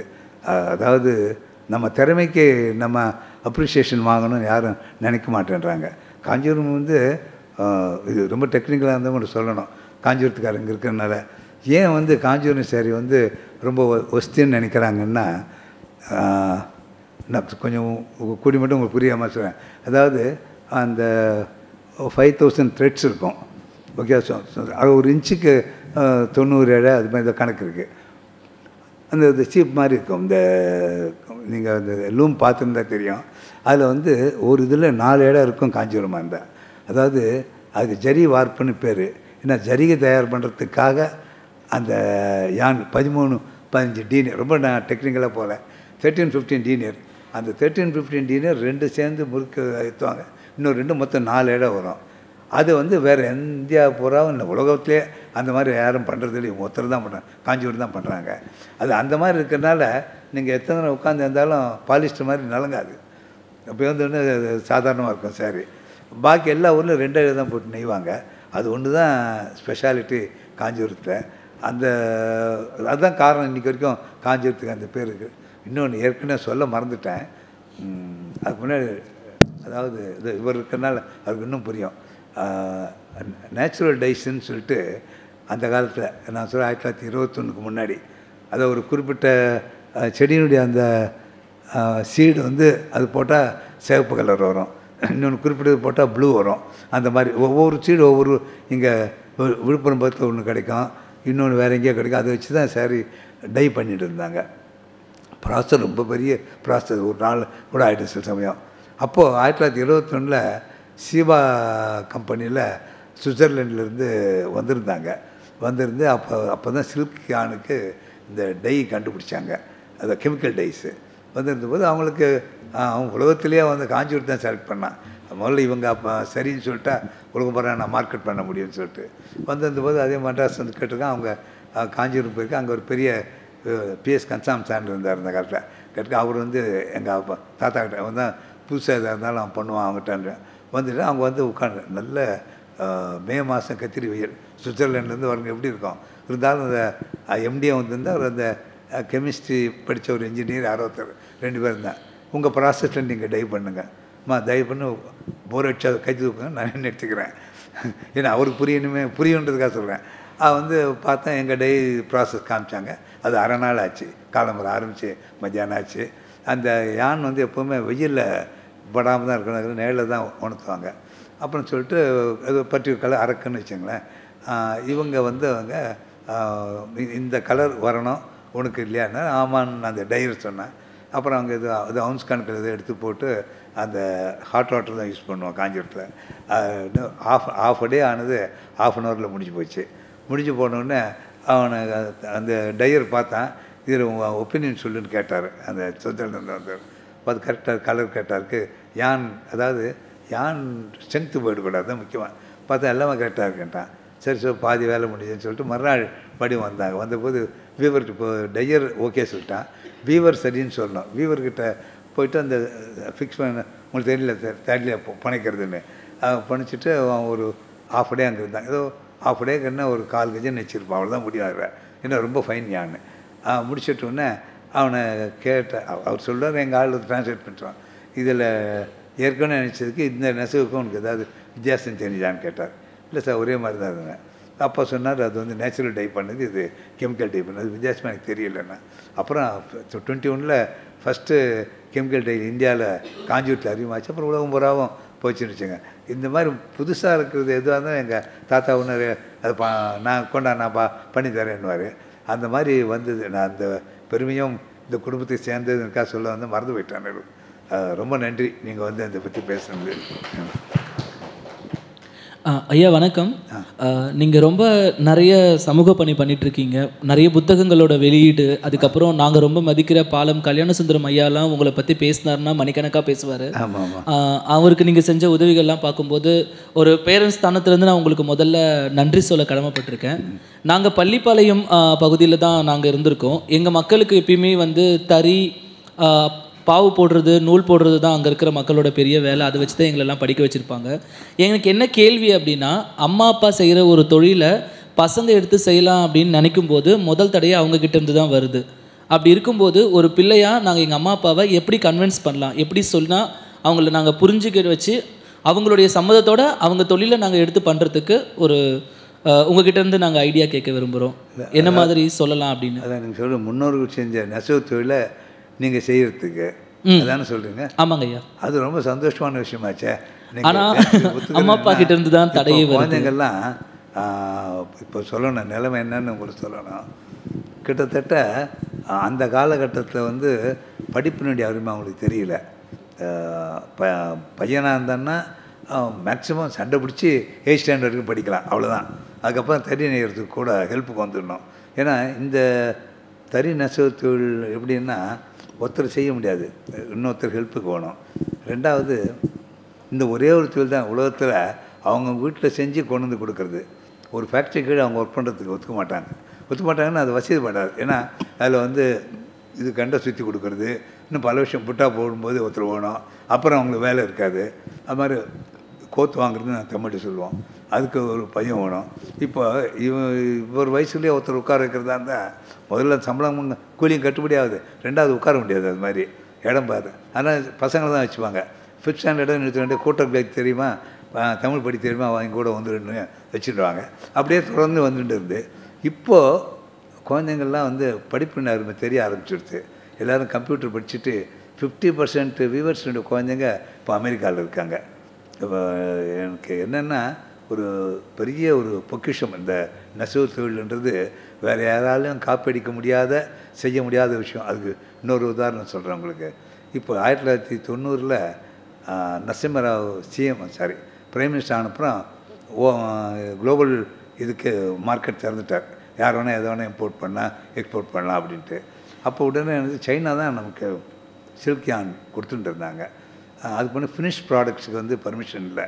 அப்போ அவனுக்கு என்ன பண்ணிக்கணும், நம்ம சேரீ இந்தியா பூரா சாரீஸ் தானே டிமாண்டு, நாமளே அது கொடுப்போம்னு சொல்லிட்டு என்ன பண்ணால் அவனுக்கு இங்கிலீஷ் தெரியல. அவர் பள்ளிக்கூட ஹெட்மாஸ்டரை கூப்பிட்டு கூட ஆக்ஷன் இருந்தான். இவன் நம்ம எதை சொன்னால் ட்ரான்ஸ்லேட் பண்ண சொல்லி அது மாதிரி பார்த்துட்டு ஆர்டர் கேட்கணும் தான். அதுக்கு முன்னாடி என்ன பண்ணாங்க, அவங்க ஏதோ ஒரு பேங்க் சம்மந்தமாக ஒரு மீட்டிங் வந்திருந்த போது பெங்களூரில் அந்த மீட்டிங் முடிஞ்ச உடனே இங்கே எக்ஸ்போர்ட் பாசிபிலிட்டிஸ் பார்க்கணுன்ட்டு போய் பார்த்தேன். காஞ்சிபுரத்து கூட வந்து இதெல்லாம் பார்த்தேன். இந்த கான்ட்ராஸ்ட் பார்டர் இப்போ ஏதோ பண்ணுறாங்க, அந்த கூட இயற்கையாக இருக்காது அந்த பௌர்ணமியில் போட்டது. அப்போ அது கூட தெரியாது. அந்த கான்ட்ராஸ்ட் பார்டர் பல்லு முக்கியமாக ஓணும் காட்டுறது. அது வந்து அவனால் செய்ய முடியாது. இருந்தாலும் இங்கேருந்து காஞ்சிபுரத்தில் தான் ஒரு 2 வியூவர் அதை அழைச்சிட்டு போனாங்க. அழைச்சிட்டு போயிட்டு அங்கெல்லாம் போய் பார்த்து ட்ரை பண்ணாங்க, முடியல, விட்டுட்டாங்க, இது ஆகாதுன்னு. அதுக்கப்புறம் அவங்க வந்தபோது மைசூர் வீவிங் ஃபேக்ட்ரி இருக்கு இல்லையா, இப்போ கர்நாடகா வீவிங் ஃபேக்ட்ரின்னு சொல்கிறாங்க, பியூர் கிரேப் தயார் பண்ணுற இடம் அது, ரொம்ப ஃபேமஸ்ஸு. அங்கே போய் அதை பார்த்தாங்க. பார்த்துட்டு அதை அது ஈஸி, அது வந்து கான்ட்ராஸ்ட் பார்டர் அதெல்லாம் ஒன்றும் இல்லை. வீவிங் வந்து வெறும் கிரே வெள்ளையில் வச்சுட்டு அப்புறம் டை பண்ணுறது. ஸோ ப்ராசஸ் எல்லாம் ஈஸி. போட்டுட்டு அதை தயார் பண்ணாங்க. அவனுக்கு உலகத்திலேயே வந்து இந்த ஜரிகை தயார் பண்ணுற இந்தியா ஒன்று தான். அதை பற்றி ஒரு இது உங்களுக்கு சொல்லணும்னு நினைக்கிறேன். பரவாயில்லையா சொல்லணும்னு ரொம்ப சுருக்கமாக முடிச்சிடுறேன். இந்த ஜரிகை வந்து முதல்ல ஃப்ரான்ஸில் லயான் LION அந்த ஊரில் தான் தயார் பண்ணி வந்துட்டு இருந்தது. உலகத்துக்கு அவங்க தான் சப்ளை பண்ணால் அவங்களுக்கு பெரிய மார்க்கெட்டு இந்தியா தான் பெரிய மார்க்கெட்டு. அது இந்தியாவில் காஞ்சூர் தான் ரொம்ப பெரிய மார்க்கெட்டு. 21 இல்லை 22 இருக்கலாம். அப்போ என்னாச்சு, அவங்க டோட்டல் ப்ரொடக்ஷன் இவங்க தான் வாங்கிக்கிறாங்க இந்தியாவில். அப்போ நம்மளே ஒரு ஃபேக்ட்ரி போட்டால் என்னன்னு சொல்லிட்டு சூரத்தில் அவங்கள அந்த மேனுஃபேக்சரை கூப்பிட்டு எங்களுக்கு டெக்னிக்கல் நோ சொல்லிக் கொடுங்க, ஃபேக்ட்ரி எல்லாம் இங்கே போட்டு நாங்களே தயார் பண்ணிடுவோம் சரின்னு சொல்லிட்டு அவங்க வந்து எல்லாம் டெக்னிக்கல் நோவில் சொல்லிக் கொடுத்து ஃபேக்ட்ரியெல்லாம் செட் பண்ணி கொடுத்துட்டு அந்த குவாலிட்டி சேம் ப்ரைஸ் 1923 வந்தது. அதுக்கப்புறம் சரி நாம் போயிட்டான். இவங்க தயார் பண்ணது அதே வேலை அதே குவாலிட்டி இருந்ததுனால இந்தியா பூரா அவங்களே சப்ளை பண்ண ஆரம்பிச்சிட்டாங்க. சப்ளை பண்ண ஆரம்பித்ததும் அவனுக்கு அப்புறம் ஆர்டரே வரல. ஏன்னா அவனுக்கு ஒரே கஸ்டமர் இந்தியா தான் கஸ்டமரு. அது என்னாச்சு, அது விட்டு போயிட்டு தான் என்ன ஆச்சுன்னு தெரியல. 91 இவர் இந்த எதை வேணால் இம்போர்ட் பண்ணலான்னு சொல்லுவேன். நான் இன்னும் ஜரிகை இம்போர்ட் பண்ணலாமே நினச்சேன். எங்கெங்கேயோ யார்கிட்ட போய் பார்த்தேன், பழைய காலண்டராக எடுத்து பார்த்தேன். இன்னும் 100 வருஷத்துக்கு முன்னாடி கதை எங்கே யாராலும் சொல்ல முடியல. ஏன்னா 3 தலைமுறை 4 தலைமுறை மாறி போச்சு. அதுக்கப்புறம் என்னால் அட்ரஸ் கம்பிக்கல. சரி பார்ப்போம் முயற்சி பண்ணுன்ட்டேன். அப்போ அந்த ஹாலிடேஸ்க்காக குழந்தைங்களை வச்சுட்டு நான் லண்டன் போகிறேன். அது துபாயா ஞாபகம் இல்லை. போயிட்டு அப்போ லண்டன் போகுது. அப்போ இவர் வந்து இது லண்டன் போய் அவருக்கு வந்து அங்கேருந்து லேண்ட் போனோம். நான் இப்படி உட்காந்துருக்கேன், பக்கத்தில் உட்காந்தார். அவர் அந்த அந்த பனிப்பெண் இருக்கா இல்லையா, கூப்பிட்டு இது மாதிரி லேண்ட் போனோம், இந்த ஃப்ளைட் லேட் ஆகிடுச்சு. நான் வந்து அந்த ஃப்ளைட்டை பிடிக்க முடியுமா, எங்கள் கேட்டுக்கும் அந்த கேட்டுக்கும் ரொம்ப தூரமாக, அவங்க முன்னே கண்ட்ரோல் டவருக்கு போய் கேட்டிருக்காங்க, ஃபோன் பண்ணி கேட்டிருக்காங்க அங்கேருந்து ஃப்ளைட்லேருந்து. இல்லை இதுக்கு அடுத்த கேட்டு தான், ஃப்ளைட் லேட்டாக வந்தால் கூட நீங்கள் பிடிச்சிட முடியும்னு சொன்னேன் அப்படின்னு சொன்னாங்க. நான் அப்புறம் நீங்கள் லயனில் இருக்கேன்னு கேட்டேன். ஆமாண்ணே எனக்கு ஹெல்ப் பண்ண முடியுமான்னு கேட்டேன். இது மாதிரி இந்த கதையெல்லாம் சொல்லிவிட்டு எனக்கு அந்த யார் அந்த காலத்து 100 வருஷம் முன்னாடி தயார் பண்ணியிருந்தாங்களோ அவங்க யாருன்னு தெரிஞ்சால் நான் அவங்களுக்கு ஆர்டர் கொடுக்கலான்ட்டு. அவர் சொன்னார், நான் ஒரு ப்ரொஃபஸர், ஆனால் நானும் சேம்பர் ஆஃப் காமர்ஸில் மெம்பராக இருக்கேன். நிச்சயமாக நீங்கள் சொல்கிற ஒரு இத்தனை வருஷம் கம்பெனினா அந்த சேம்பரில் இருப்பாங்க, நான் போயிட்டு உங்களுக்கு விவரமாக லெட்டர் எழுதுகிறேன்னார். அப்புறம் போயிட்டு அப்புறம் லெட்டர் இவர் அடுத்த சேம்பர் மீட்டிங் போகும்போது அந்த குடும்பத்துக்கு எந்த 3வது தலைமை 4வது தலைமை ஒருத்தர் இருக்கார் இவங்க சேம்பர் ஆஃப் காமர்ஸில். அவர் சொன்னால் நாங்கள் தான் சார் சப்ளை பண்ணோம், நாங்கள் தான் அந்த எங்கள் பெரிய முன்னோர் தான் அந்த சூரத்தில் ஃபேக்ட்ரி செட் பண்ணி கொடுத்தாங்க. அப்புறம் என் அட்ரஸ் கொடுத்து இவங்களை காண்டாக்ட் பண்ணி அவர் எனக்கு லெட்டர் எழுதினார். இது மாதிரி நாங்கள் தான் இந்த காலத்தை கொடுத்துட்டு இருந்தோம், நாங்கள் தான் வந்து சூரத்துக்கு வந்து செட் பண்ணி கொடுத்தோம். அப்புறம் எங்களுக்கு ஆர்டர் வரது நின்று போய்ட்டு ஃபேக்ட்ரி மூடி வச்சுருக்கோம், அப்படியே இருக்குது. அன்றைக்கி நாங்கள் தயார் பண்ண சாம்பிள்லாம் கூட வச்சுருக்கேன். 100 வருஷம் முன்னாடி இருந்ததுக்கும் இப்போ நீங்கள் சூரத்து தயார் பண்ண சரிக்கு என்ன வித்தியாசம்னு தெரியல, ஏதாவது இருக்கலாம். அதனால் அதை நாங்கள் ஒரு மார்க்குன்னு சொல்லுவோம், 242 கிராம். அதை வந்து எனக்கு அனுப்பிச்சி வச்சிங்கன்னா அப்படியே நீங்கள் என்ன வேலை சூரத்தில் விற்கிறாங்கன்னு எனக்கு எழுதி அனுப்புங்க, நான் என் சௌரியத்தை பற்றி நான் எழுதுறேன்னா அனுப்பிச்சேன். 15 நாள் லெட்டர் வந்து இதே குவாலிட்டி என்னால் தயார் பண்ண முடியும், ஆனால் அந்த விலைக்கு என்னால் கொடுக்க முடியாதுன்னா. அதாவது ப்ரொடக்டிவிட்டி வந்து அவ்வளோ நல்லா இருந்தது சூரத்தில். நான் ஒரு தரம் இப்போ பிரதமர் மோடி அப்போது குஜராத் சிஎம்மாக இருக்கும்போது நான் ஒரு பாராட்டி பேசும் மேடையில் இந்த விஷயத்தை சொன்னேன். அதனால் முடியாது, அது யார் நம்ம கற்றுக் கொடுத்தானோ அவனால் நம்மளோட போட்டி போட முடியல, அப்படி வந்தது. அதுக்கப்புறம் அந்த ஜரிகை இப்போ இந்தியாபுரம் சப்ளை பண்ணுங்க, அப்புறம் நம்ம கையிலே தொழில் வந்துடுது, நமக்கு யாரும் போட்டி பண்ண முடியல. காஞ்சிபுரத்தில் உங்களுக்கு தெரியும் 1969 கோஆப்ரேட்டிவ் இதில் அவங்க பெரிய கஸ்டமர் வந்து சூரத்துக்கு காஞ்சிபுரம் தான். ஏன் நாமளே தயார் பண்ணிக்கலாமேன்னு தயார் பண்ணாங்க. தயார் பண்ணால் அவர் விற்கிற வேலை உங்களுக்கு காஸ்ட் ஆச்சு. உங்களுக்கு தெரியும் 69 விஷயம் தெரிஞ்சிருக்கோம், யாரும் சொல்லிப்பேன் எப்படி விற்கிறது இதை. அதுக்கப்புறம் சரியான சொசைட்டிக்கு மட்டும் கொடுத்துட்டேன். அந்த ப்ரொடக்டிவிட்டி அது பெரிய விஷயம். அது ரொம்ப சுருக்கமாக சொல்கிறதுக்கு வரேன். இப்போ அந்த யாரும் வந்து குத்தணுமே அது மாதிரி கிடையாது. அவங்க வேலைக்கு வராங்க, அவங்க சம்பளமோ அல்லது இத்தனை கிலோ தயார் பண்ண எவ்வளோ ஏதோ ஒரு சிஸ்டம் வச்சுருந்தாங்க. மோஸ்ட்லி பெண்கள் தான் ஒர்க் பண்ணிட்டுருப்பாங்க, நான் பார்த்துருக்கேன். காலம்பரம் 6:30 மணிக்கு ஆரம்பிப்பாங்க. ஈவினிங் 6:30 7:30 வரைக்கும் கொண்டு ஒர்க் பண்ணுவாங்க. யாரும் வற்புறுத்தலை, அவங்களே. அப்போ குழந்தை இருந்ததுன்னா, அதாவது நான் ஒர்க் பண்ணுற இடத்துலேருந்து அந்த குழந்தை ஆகுதா காதில் கேட்குறப்ப ஒரு தூளி போட்டு அங்கே குழந்தை இருக்கும்.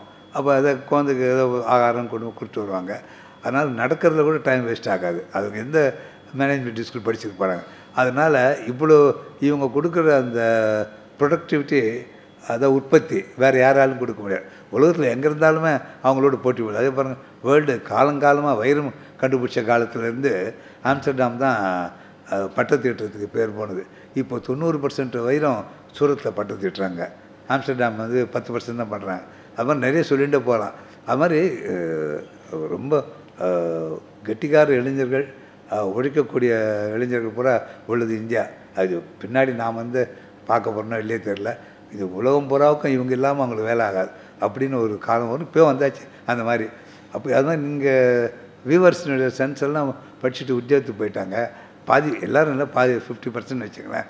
அப்புறம் சில பேர் இந்த ஃபாரின் கம்பெனியெல்லாம் சுங்கா சேத்திரத்தில் அந்த நோக்கியா, அதுக்கப்புறம் ஹூண்டாய், இன்னும் சேர்ந்த அந்த கிளாஸ் கம்பெனி எல்லாம் அவங்க என்ன பண்ணாங்க, கம்ப்ளீட் ஃபேக்ட்ரி வந்து ஏசி.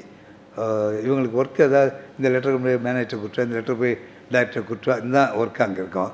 எஸ்எல்சி பாஸ் பண்ணவங்களாம் எடுத்து போயிட்டாங்க.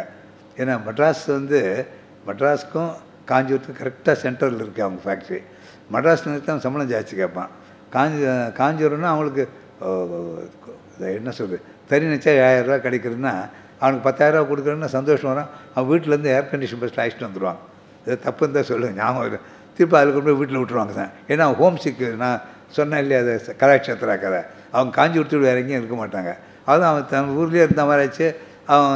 ஆனால் நெசவு பண்ணும்போது நான் ஒரு இதுக்கு படத்துக்கு போஸ்ட் கொடுக்கறதுக்காக எல்கேஎஸ் ராஜமாணிக்கு தெரியும் இல்லையா, எல்கேஎஸ் ஆர்ட்ஸ் அவங்க தெரியல. அது என்னால் 2 இழை போட முடியல. ஏன்னா அந்த கண்ணுக்கு தெரியாது, அது அவ்வளோ தின்னாக இருக்கும். அப்புறம் நினச்சின்னு அது எவ்வளோ கஷ்டம் ஒரு சேரீ உற்பத்தி பண்ணுறதுன்னு சொல்லிட்டு.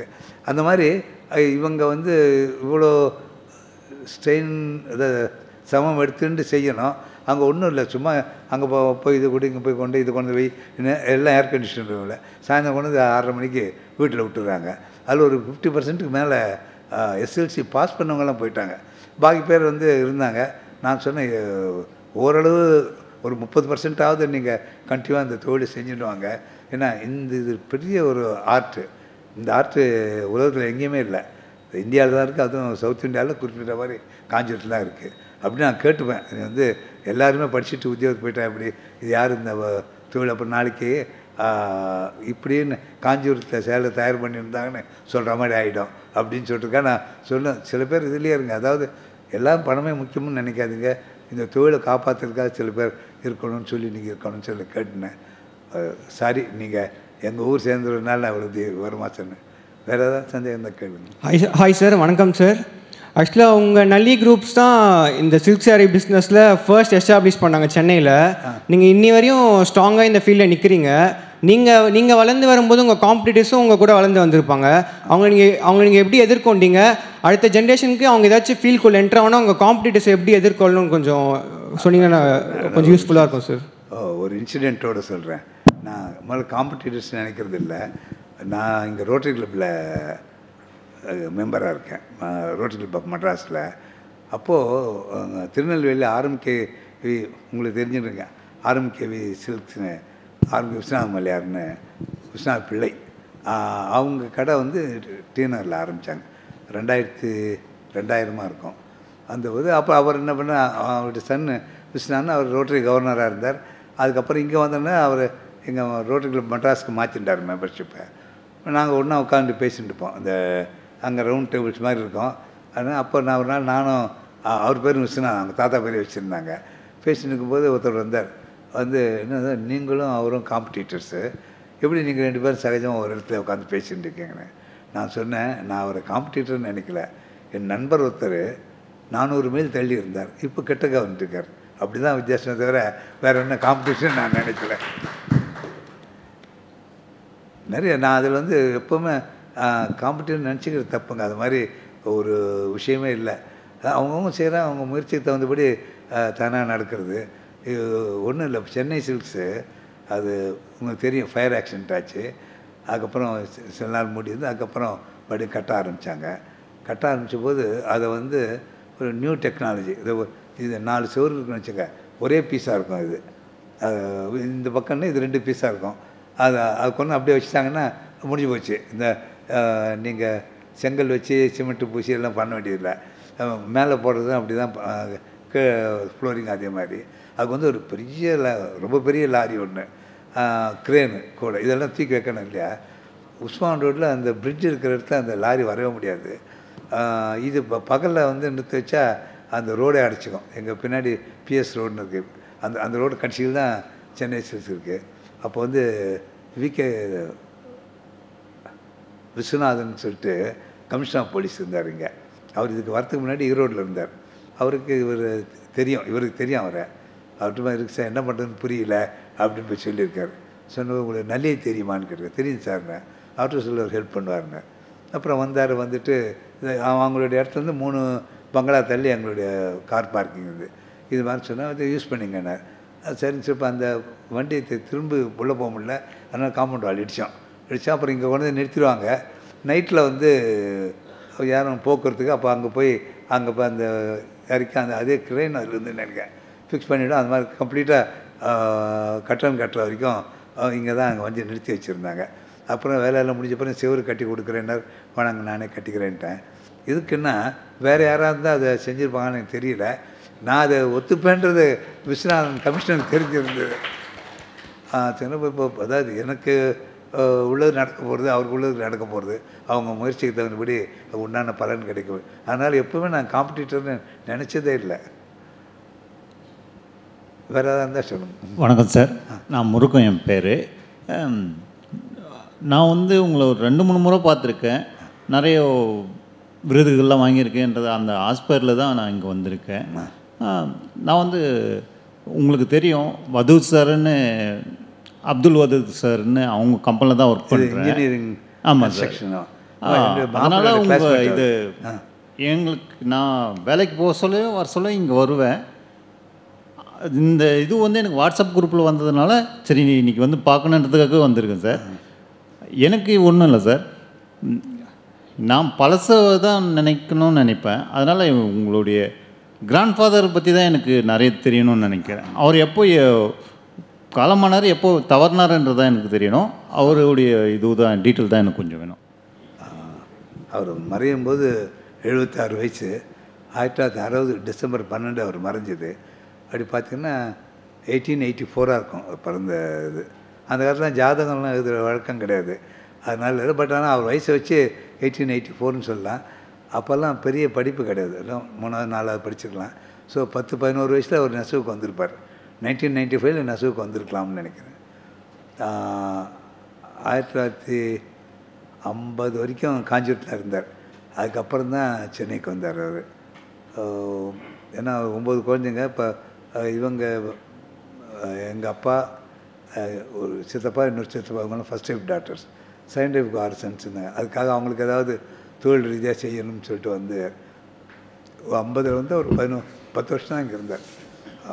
இதெல்லாம் வந்து அவர்கிட்ட கேட்டு தெரிஞ்சுக்க இல்லைன்னா அவர் தோணவில்லை. எங்கள் அத்தை, எங்கள் சித்தப்பா சொன்னது தான் ஜாஸ்தி. அந்த காலத்து எப்படி வாழ்ந்தோம், எப்படி நடந்ததுன்னு சொல்லிட்டு ரொம்ப சந்தோஷம். வதூதும் என் சன்னில் ஜெய் ஆட்டோமொபைல்ஸ் நடத்திட்டு இருக்கிறேன். 2 பேரும் ஒன்றா படித்தாங்க. இவர் ஆட்டோமொபைல் வந்தார், அவர் இன்ஜினியரிங் பண்ணார். எங்கள் கட்டணம்லாம் அவர் தான் கட்டினார். என் சன்னுக்கு நல்லி 100 இருக்கு இல்லையா, அது வதூத் கட்டினது தான். பக்கத்தில் ஃபேஷன் இருக்கு இல்லையா, அதுவும் வதூத் கட்டினது தான். பாண்டிஜாரில் வதூர் கட்டணம் கட்டினார். கீழே ஒரு ஃப்ளோர் பூரா சன்னு கொடுத்தார். அதே மாதிரி அவங்களோட பார்ட்னராக இருந்தாங்க ஒருத்தர், தெலுங்கு பேசுகிறாங்க. அவங்க இப்போ பெங்களூரில் எங்கள் கடை இருக்கு இல்லையா, அது கிரவுண்ட் ஃப்ளோர் ஃபஸ்ட் ஃப்ளோர் பூரா அவங்க தான் வதூத் கட்டணம் தான் நினைக்கிறேன். அவங்க பார்ட்னர் தான் கொடுத்தாங்க அந்த சன்னுக்கு. இந்த மாதிரி பல விஷயத்தை அவர் உதவி பண்ணியிருக்காரு எங்களுக்கு. ரொம்ப சந்தோஷம் உங்களை சந்திச்சது சார். ஒன் மோர் திங், இங்கே இந்த சைடு அங்கே யுஏஇலேயே நீங்கள் அவ்வளோ எக்ஸ்பேண்ட் பண்ணல ஆக்சுவலாக. இந்த நரேஷ் போஜர், அஜித் ஜெயின், அப்புறம் ரிவோலி அவங்களாம் இருக்கிறாங்க. நீங்கள் அந்தளவுக்கு ஏன் பண்ணல யுஏஇயில், துபாயில்? இந்த மாதிரி இன்னொரு சொல்லுங்க. யுஏயில் துபாயில் நரேஷ் போஜராஜ் அப்புறம் ரிவோலியா எங்கள் பிரான்ச் இருக்குது. துபாயில் இருக்கா? ஷார்ஜாவில் இருக்குது. எப்போ ஓப்பன் பண்ணாங்க? 2 வருஷம். 2008 ஐ லெஃப்ட் ஆக்சுவலி. அப்புறம் இந்த டாடா டெக்ஸ்டைல்ஸ் எதுன்னா தனைரா சாரீஸ், அது என்ன what is the speciality with that? ஸ்பெஷாலிட்டின்னு நேற்று பேப்பரில் பார்த்தேன், தனைரா சாரி. ஏமா லேடிஸ் மேபி நோயிங்க, அது என்ன ஸ்பெஷாலிட்டி? அது பற்றி ரொம்ப ஸ்பெஷாலிட்டின்னு சொல்ல முடியாது. ஏன்னா இப்போ இங்கே காஞ்சிபுரத்துக்காரர் இருக்கார், நீங்கள் பண்ணுறது இல்லையா? அதை வியூவர்ஸ் தயார் பண்ணுறாங்க. தனைரான்னு போட்டிருந்தாங்க. நம்ம கடை தெரியும் எனக்கு, எக்ஸ்பிரஸ் அவென்யூலோடு இருக்குது. இப்போ டிசைன்ஸ் வந்து பெரும்பாலும் வியூவர்ஸே தான் டிசைட் பண்ணுறாங்க. அதாவது இந்த போடனா விற்கும், இது போட்டால் விற்குன்ட்டு. அப்போது நமக்கு வேணும்னா நம்ம சொன்னோம்னா ஒரு தறின்றது 3 சேலை வரும். அந்த காலத்தில் வந்து 3 சேலையும் ஒரே கலர் தான் வரும். இப்போ பல மாதிரி மாறி போச்சு. 3 சேலை வேறு கலர் வரும். ஒரு சேலை ஆனவுடனே கூட டிசைன் மாற்றலாம். கம்ப்யூட்டர் லூம்லாம் வந்துடுது, அந்த வசதியெல்லாம் இருக்குது. அதனால் ரிப்பீட் பண்ணி 3 சேலை தயார் பண்ண அவசியம் இல்லை. அப்போ இவங்க தான் கேட்டாங்கன்னா எனக்கு இந்த ரேஞ்ச் வேணும், இந்த மாதிரி இருக்கணும். அப்போ இவங்க நான் சொன்னேன்ல முதல்ல ட்ராயிங் போட்டு காமிப்பாங்க, அதை அவங்க செலக்ட் பண்ணாங்க, நான் போட்டு கொடுப்போம். அப்போ வந்து இது எனக்கு மட்டும் கூட வேறு யாருக்கும் கொடுக்காதுன்னு சொல்கிறேன். ஏன்னா இப்போ இந்த ஒரு சேலை கூட தயார் பண்ண முடியும் இல்லையா? அது நான் அந்த கலாச்சாரத்தை பற்றி சொல்ல மாட்டேன். அப்புறம் ஒன் மோர் திங், அந்த இப்போது எல்லாம் கம்ப்யூட்டர்ஸ் டிசைன்ஸ்லாம் வருது. நம்ம ட்ரெடிஷ்னல் ஓல்டு டிசைன்லாம் எப்படி அதில் ஹவு டு இன்க்ளூட்? அது டூயிங் இட் ரியலி? இல்லை, இப்போ ட்ரெடிஷ்னல் ஓல்டு டிசைன்ஸ் தான் இருக்குது. அந்த ட்ரெடிஷ்னல் டிசைன் இன்னும் மார்க்கெட்டில் இருக்குது. அதாவது அந்த காலத்துலேருந்து டோட்டல் காஞ்சிபுரத்துக்கு 2 ஃபேமிலி தான் டிசைனர்ஸ் இருந்தாங்க. ஏன்னா ஒரு டிசைன் போட்டால் 10 வருஷம் 20 வருஷம் 30 வருஷம் ஓடும். அதனால் அடிக்கடி மாற்ற. இப்போ அப்படி இல்லை. இப்போ ஒரு டிசைன் போட்டால் 15 நாள் கூட மாற்ற முடியாத சூழ்நிலை இருக்குது. இப்போ இந்த கம்ப்யூட்டர் வந்தால் ஒவ்வொரு வீவரனுடைய சன்னுக்கும் கம்ப்யூட்டர் முன்னாடி டிசைன் போட தெரியும். இப்போ ஒன்றும் இல்லை, ஒரு அன்னப்பட்சின்னு வச்சுங்க, 2 இன்ச்சு போடுறாங்கன்னா எனக்கு வேணால் ஒரு 1 இன்ச்சில் போதுன்னா நீங்கள் இன்னொரு வாட்டி ட்ராயிங் பண்ணணும். கம்ப்யூட்டரில் 1 செகண்டில் உங்களுக்கு அதை 1 இன்ச்சு பண்ணி காமிச்சிடலாம். ஓகேன்னு சொல்லியாச்சுன்னா பாக்கி செட் பண்ணி. அதாவது நான் இன்னும் கூட அந்த தறியை போய் பார்க்கல, ரொம்ப ஈஸின்னு சொல்கிறேன். வந்து முன்ன வந்து ஒவ்வொரு இடம் போயிட்டு வந்தாலும் கையால், கரெக்டுங்களா, கையால் மாற்றி பண்ணோம், ரொம்ப டைம் ஆகும். இப்போ ஆட்டோமேட்டிக்காக அது பண்ணிக்கிறது, ஏன்னா பவர் கிடையாது, எல்லாம் கையால் தான். ஆனால் சீக்கிரம் பண்ணலாம். ஒரு சேலை தயார் பண்ணோன்னா அடுத்த சேலை மாற்றிடலாம், அந்த டிசைன் பண்ணலாம். நம்ம பல விதமான வசதிகள் வந்துடுது. ஆனால் இப்போது எனக்கு தெரிஞ்ச கொரோனாவுக்கு அப்புறம் கஸ்டமர்ஸ் வந்து பெரிய பணத்தை வந்து கொடுத்து ஒரு, இப்போ ஒரு உதாரணம் சொல்கிறேன்னா, ரிசப்ஷன் சேரினா 3 லட்சம் வரைக்கும் இருக்குது. கொரோனாவுக்கு அப்புறம் அவ்வளோ பணத்தை கொடுத்து யாரும் வாங்கிறது இல்லை. பழு பண்ணால் ஜனங்க மனசு மாறலாம் நினைக்கிறேன். அது என்னென்னு எனக்கு கூட புரியல இன்னும். தேங்க்யூ. ஆனால் அப்போ அந்த காம்ப்ளிகேட்டட் டிசைன்ஸ்னால் காஞ்சிபுரம் தான் போட முடியும், வேறு யாராலும் போட முடியும். அஃப்கோர்ஸ். ஐயா வணக்கம் ஐயா. நீங்கள் பேசுனதெல்லாம் ரொம்ப நல்லா இருந்தது. உங்களோட சொற்பொழிவெல்லாம் நான் ரொம்ப ரசித்தேன். என் பேர் மாலா, கடலூர் மாவட்டத்தில் பண்ருட்டியிலேருந்து வரேங்க ஐயா. இப்போ ஏஸ்னோவேஷனில் மாஸ்டர் ட்ரைனராக ஒர்க் பண்ணிகிட்ருக்கேன். எனக்கு உங்ககிட்ட ஒரு கேள்வி ஐயா. நீங்கள் சொல்லியிருந்தீங்க இந்த தொழில் வந்து கடவுள் கொடுத்தது அப்படின்னு சொல்லிட்டு. இப்போ அதே கடவுள் வந்து உங்ககிட்ட 100 வருஷம் கொடுத்து நீங்கள் ஒரு தொழில் பண்ணணும், அந்த தொழிலில் நிறைய வளர்ச்சி அடையணும், சேவை பண்ணணும் அப்படின்னு சொன்னால் நீங்கள் எந்த தொழில் ஐயா செய்வீங்க? இது அடுத்த ஜென்மம்னு இருந்ததுன்னா இதே தொழிலுக்கு தான் வரணும்னு நான் நினைப்பேன். எனக்கு அவ்வளோ பற்றுதல் இந்த தொழில் பேரில். ரொம்ப நன்றிங்க ஐயா. நமஸ்காரம்மா. நன்றிங்க ஐயா. நன்றிங்கம்மா. நிகழ்வின் விளிம்பில் நன்றியுரை வழங்கிட நமது அண்ணா நூற்றாண்டு நூலகத்தின் நூலகர் திரு சு மணிகண்டன் அவர்களை அன்போடு அழைக்கின்றோம். அனைவருக்கும் வணக்கம். நமது அன்பான அழைப்பினை ஏற்று வெற்றியின் இழைகள் மரபிலிருந்து நவீனத்தை நோக்கிய பட்டின் வளர்ச்சி பயணம் என்னும் தலைப்பில் தமது நெடிய அனுபவத்தின் வழியே பல்வேறு கருத்துக்களையும் நிகழ்வுகளையும் பகிர்ந்து கொண்ட பத்மபூஷன் டாக்டர் நல்லி குப்புசாமி ஐயா அவர்களுக்கு அண்ணா நூற்றாண்டு நூலகம் சார்பாக எங்களுடைய அன்பான நன்றியினையும் தெரிவித்துக் கொள்கிறோம். தொடர்ந்து இந்த நிகழ்வில் கலந்து கொண்டு சிறப்பித்த வாசகர்கள், நூலகர்கள் மற்றும் ஒத்துழைப்பு நல்கிய நூலக பணியாளர்கள் அனைவருக்கும் எங்களுடைய அன்பான நன்றியை தெரிவித்துக் கொள்கிறோம். இத்துடன் இன்றைய பொன்மாலை பொழுது நிகழ்வு இனிதே நிறைவு பெறுகிறது. மீண்டும் அடுத்த பொன்மாலை பொழுது நிகழ்வில் சந்திப்போம். நன்றி.